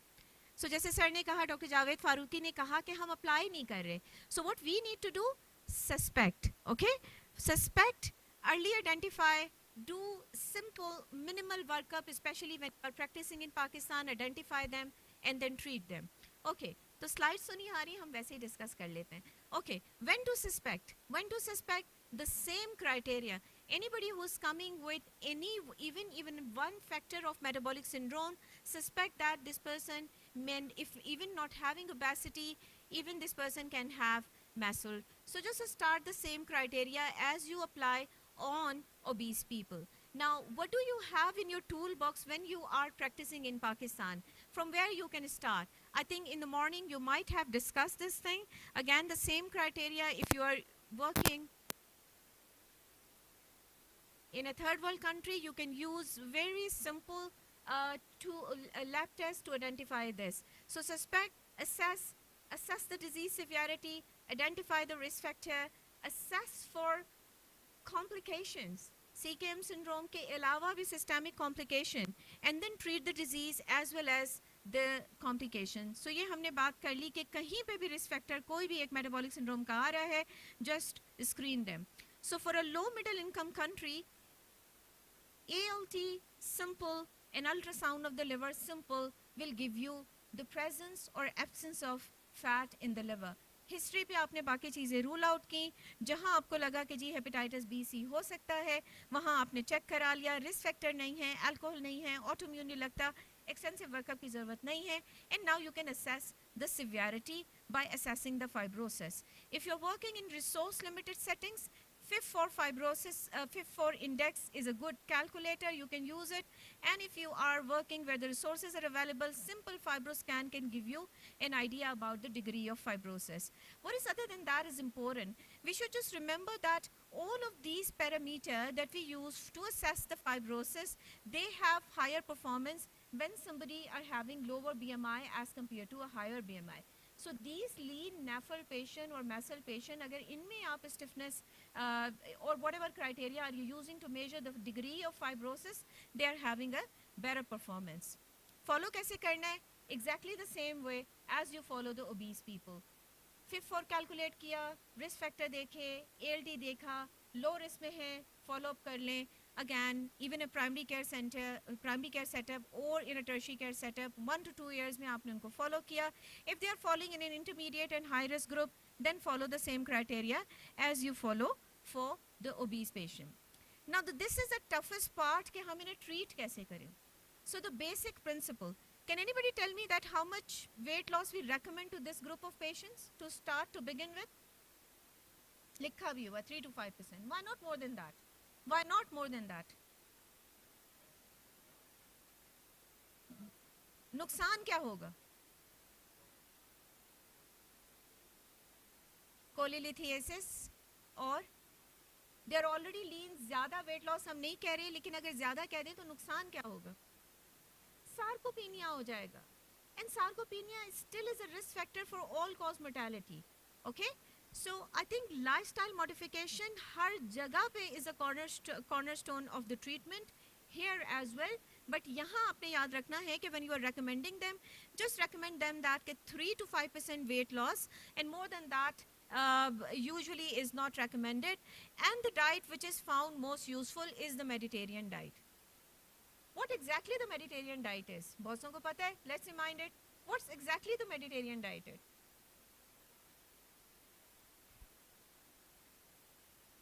So the foundations is vegetables, lentils, fruit. ये सबसे बड़ी foundation है. और उसके बाद oil कहाँ से आएगा? फैट कहाँ से आएगा? ऑलिव ऑयल्स और गुड ऑयल्स. और प्रोटीन कहाँ से आ रहे होंगे? Dairies, eggs, milk, yogurt. Red meat का कंजम्पशन आपने कम किया. ठीक है, बहुत सिंप्लीफाई 1 मिनट की काउंसलिंग होगी पेशेंट्स के लिए. जब अगर आप उनसे कहें कि भाई ये आपकी डाइट है, इसमें सबसे ज़्यादा आपका जो आपने इस्तेमाल करना है दीज आर दीज, फैट के लिए आपने ये इस्तेमाल करना है, प्रोटीन के लिए कोशिश करें कि आप ये चीज़ें इस्तेमाल कर लें. Okay, so the mediterranean diet has been found is actually very useful for these people. Exercise, thank you very much. Doctor Bilal has already highlighted that कि जी कितनी एक्सरसाइज मिनिमम हमें उन्हें रेकमेंड करनी चाहिए. और अगर कोई कहता है कि जी मेरे तो घुटनों में दर्द होता है, अब पाकिस्तान में ये बहुत बड़ा मसला है, 40 साल के लोगों के घुटनों में भी दर्द होता है, अग्री और डिसएग्री, तो उन्हें क्या करें? घुटने चेंज कराना नहीं चाहते हम, हमें सर्जरी से बहुत डर लगता है. साइकिलिंग, साइकिलिंग उससे घुटने में और दर्द होने से. साइकिलिंग, साइकिलिंग और स्विमिंग. अच्छा, अब 40 साल की आंटी है, वो कह रही है मैं तो. These are practical problems. क्या करें? Resistance training. Resistance training.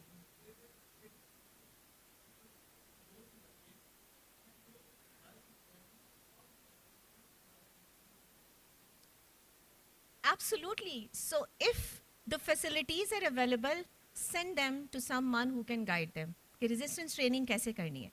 अच्छा, अब पंजाब के एक रिमोट से एरिया में आप मरीज देख रहे हैं, कहाँ जाए, क्या करें? सिंध में ठट्टा में आप बैठे हुए हैं. अब ठट्टा में तो है ही नहीं कोई ट्रेनिंग देने वाला, अब क्या करें?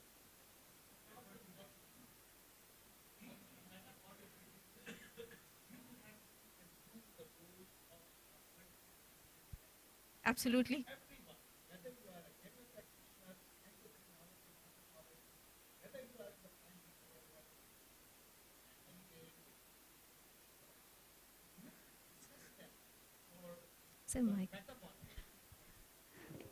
You assess them for metabolic diseases, for hepatic disease, for kidney disease. You know, it's simple. HbA1c, EGFR, AURC, albumin to creatinine and urine ratio, weight, waist, BMI, you know, all simple. And I add neurological to it. So, you know, it is C, R, H, M, and N. So, degenerative neurological diseases plus, you know, ischemic diseases as well, in addition to. So, you have to assume the role. We have to train our people, all the practitioners, to assume that role of a multidisciplinary specialist. Calculate the cardiac risk score just using your smartphone, and only refer those patients where you cannot provide this. Be a nutritionist, be a physiotherapist, and to deal with metabolic diseases, especially in Pakistan, you have to become a multidisciplinary specialist. Absolutely. So you are the flag bearer, okay? So even when the resources are less, वहाँ पे भी कहीं ना कोई solution निकालना है. जहाँ facility होगी आपने सब स्पेशलिस्ट को इन्वॉल्व किया. For example, a coach for the physical activity will make a program for that person, what type of exercises this person can do, and definitely take the patient with them. But what about if they are in a resource restrained setup? वहाँ क्या कर सकते हैं? A lot. Okay, you yourself. For example, mobile सबके पास है. आपने उनसे कहा कि जी एक पीडोमीटर डाउनलोड कर लें. आप एक पीडोमीटर डाउनलोड करें. I'm just giving an example how you can actually make a difference. A pedometer will give them an idea, set a target. देखिए आपने शुरू में 3000 स्टेप 24 आवर्स में पूरे करने हैं. अपने स्टेप्स गिनते रहें. सारा दिन आप कितना चलते हैं. वो किचन में जा रही हैं खातून, वो घर के अंदर जा रही हैं, gentleman is going to the office. Set a target for them and then again ask them कि जी जब 3000 स्टेप्स करने के काबिल हो गए हैं तो 5000 पे चले जाएं, 10000 पे चले जाएं. And again, the resistant exercises and all you can guide them. And if you have some time, you can do for your patient that YouTube पे यहाँ वहाँ अगर कोई reasonable सी ऐसी videos exercise program की आपको कहीं मिल जाती हैं जिस पे chair पे बैठ के वो exercise कर सकते हैं, just download them. आपके clinic में अगर कहीं वो एक आपने लगाया हुआ है और उस पे वो run हो रही है, when they are waiting for you, they can see that exercise. So what I'm just trying to bring your attention towards as a counts of a social accountability as a doctor, that कि बहुत सारी चीज़ों के लिए 1 minute 2 minute के आपकी जो efforts होंगी, you can actually develop a kind of simple educational material for your patients, which you actually just direct them and they can use it, not only for diet but for also exercises as well. Because what happens is many times when we refer them to a dietitian or a therapist, 10% goes to them, 90% doesn't go to them because of cost or non-availability or whatever. So what you can do, you can bring some difference in their lives by doing this. So treat all of the metabolic factor associated with them. I'm not touching the treatment remains same, the medical therapy, okay? But before that, so the maximum investment what we need to do, we need to take our patients away from the medication by bringing a culture of healthy lifestyle in their lives. Okay, so what point I remember by this entire discussion, I will not, entire discussion, these are under recognized category of people.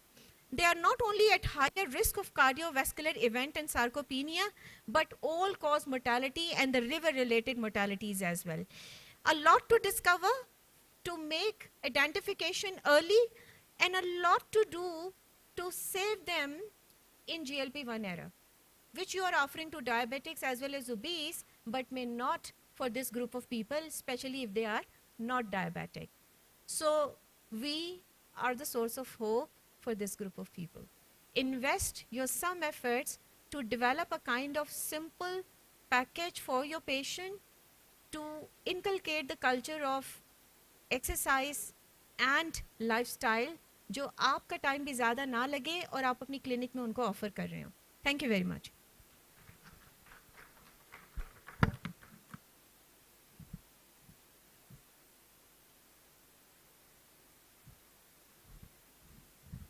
Thank you, Dr. Amna, for this wonderful talk. Should we continue for question and answer session, or should we stop here? Do you have any question? Yes. Assalamu alaikum. I have a question from the endocrinologist, Dr. Fahim. If the HbA1c has found to be normal, like below 5.7 or 6, so do we have to check for resistance, insulin resistance, still in patients with MASH?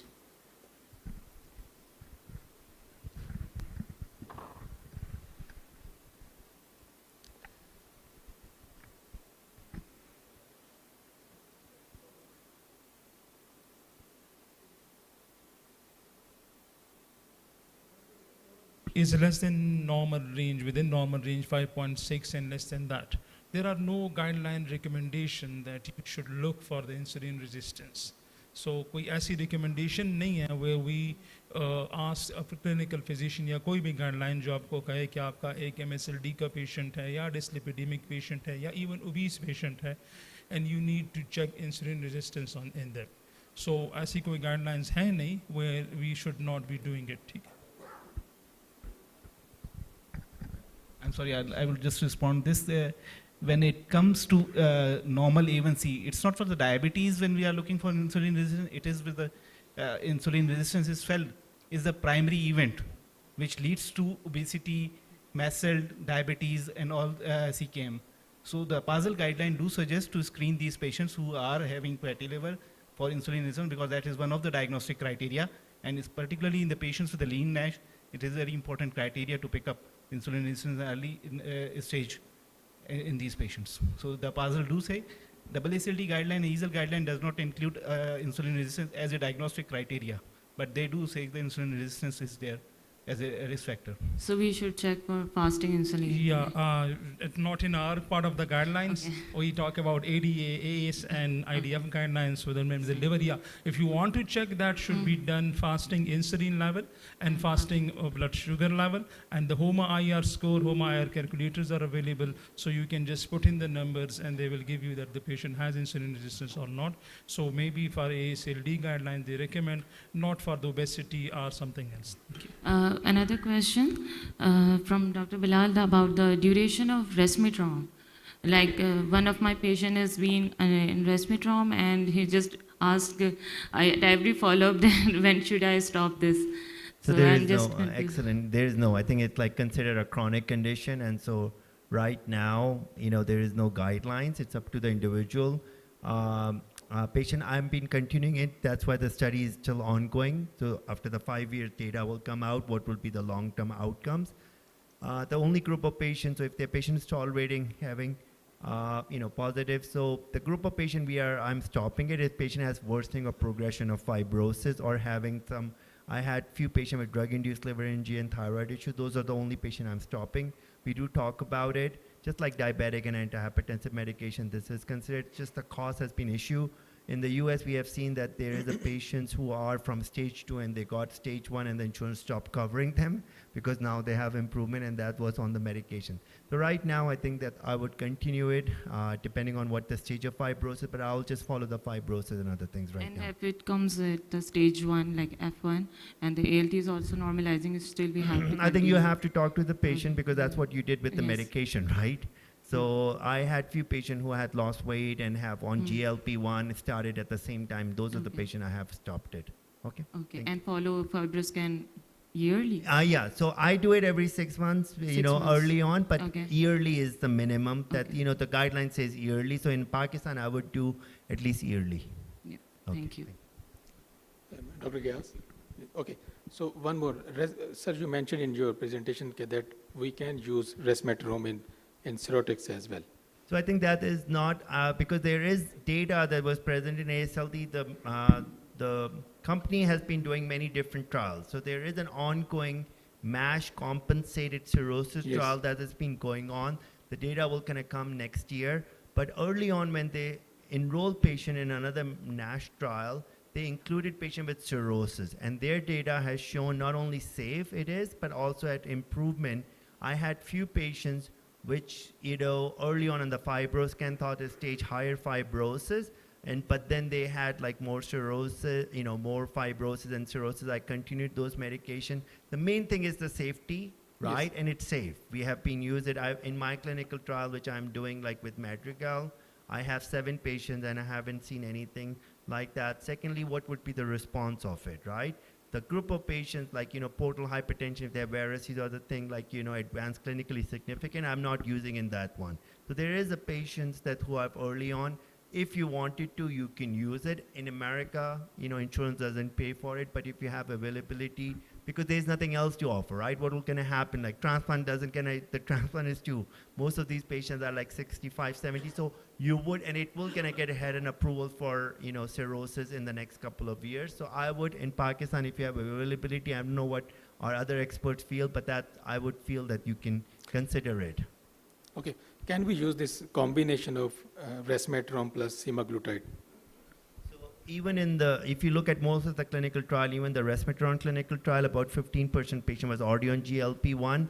And if you talk to our endocrine colleague, there are a group of patients diabetic, they don't lose any weight or other things. So it has been allowed, it's been a combination. But if you have a new patient of stage, higher fibrosis, I would not recommend if you're using for liver specific, I would not start it together. We had patients, so you start one, wait for 6 months or a year and see 6 months is the minimum. And then if you want to add on, that would be added. In the future, just like diabetes, high blood pressure, it's a combination treatment with different mechanism of action will be the, you know, the backbone of the treatment that we will be using. So which drug first, semaglutide or resmetirom? Depending on if someone has diabetes and obesity, I would just use semaglutide for sure. There is no question. If they don't have any risk factors, then or lean muscle D, if you have it stage 2, those are the group of patients you would use resmetirom. So I think it's all individualized, right? It just. Dr. Gyas, would you like to? Yeah, but for F4 fibrosis, I think resmetirom, I shall say that one has to be very, very careful. Yes, it is hepatitis. There's a serious risk of decompensation.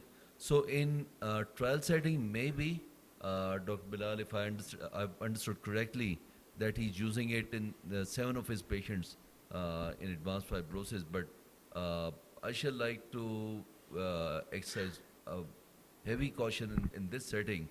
In F4 fibrosis, unless I'm in a trial setting, it's preferable not to use resmetirom.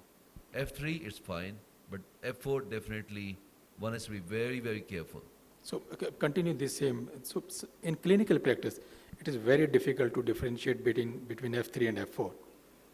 So what do you say? It's not just the transient elastography where its sensitivity, specificity is something to the tune of 71, 72%. One is to combine FIB4 with transient elastography, combination of the two. And if the albumin is less than 3, again, just a single factor, albumin less than 3, platelet count less than 90,000, one has to be careful then. So, Dr. Bilal, would you like to add?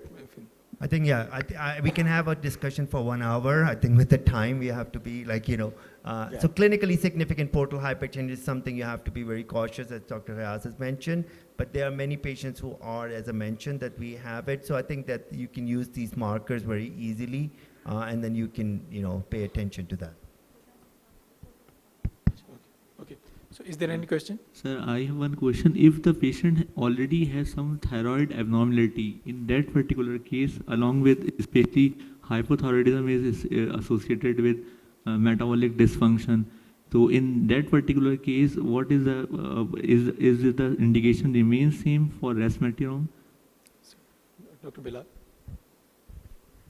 So very good question. Yeah, as long as if the patient is already on the treatment with thyroid, you can use it, right? It's just about the untreated or sometimes that these patients had never been had in it, their thyroid levels can change. Sir, so it's already on. If we found simultaneously both the things like F2 fibrosis along with thyroid disorder in one setting or newly diagnosed both the things simultaneously, so we need to cover first thyroid disorder first? Absolutely. Definitely. There is no question about, first thyroid, and then, it's a chronic condition, you can wait, right?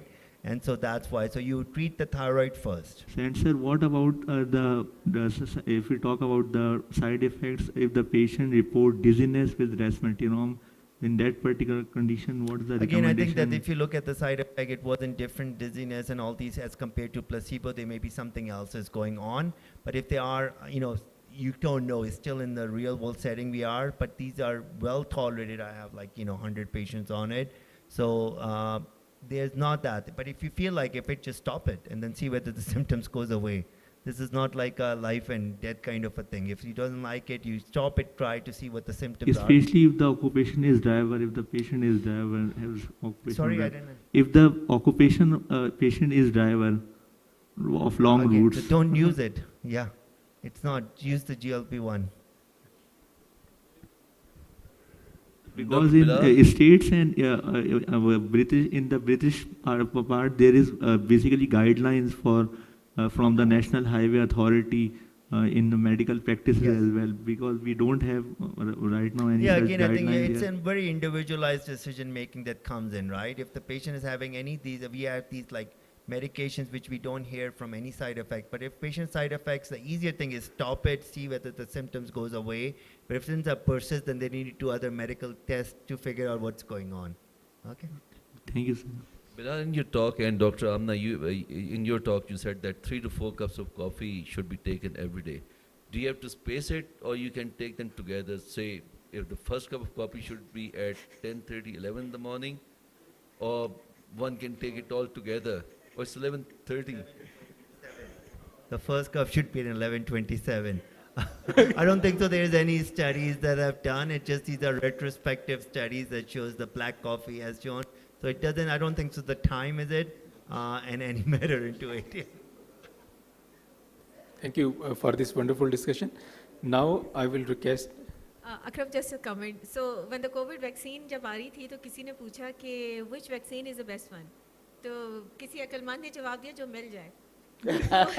जब coffee मिल जाए. We need it right now. Okay, so I will request the panelists to conclude the session. Thank you very much. Wonderful session. In the interest of time, I would say thank you to all the speakers and to the audience for their active participation.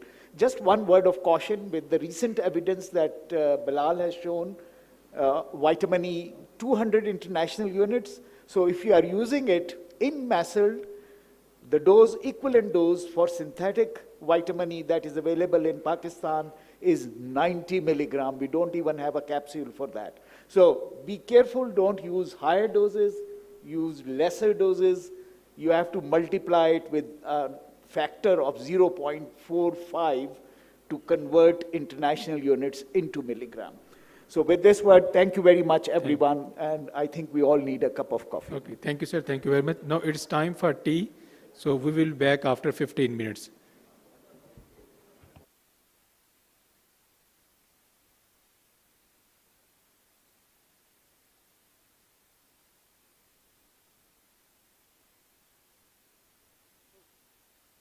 One announcement. There is a group photo outside. Please stay there for group photo.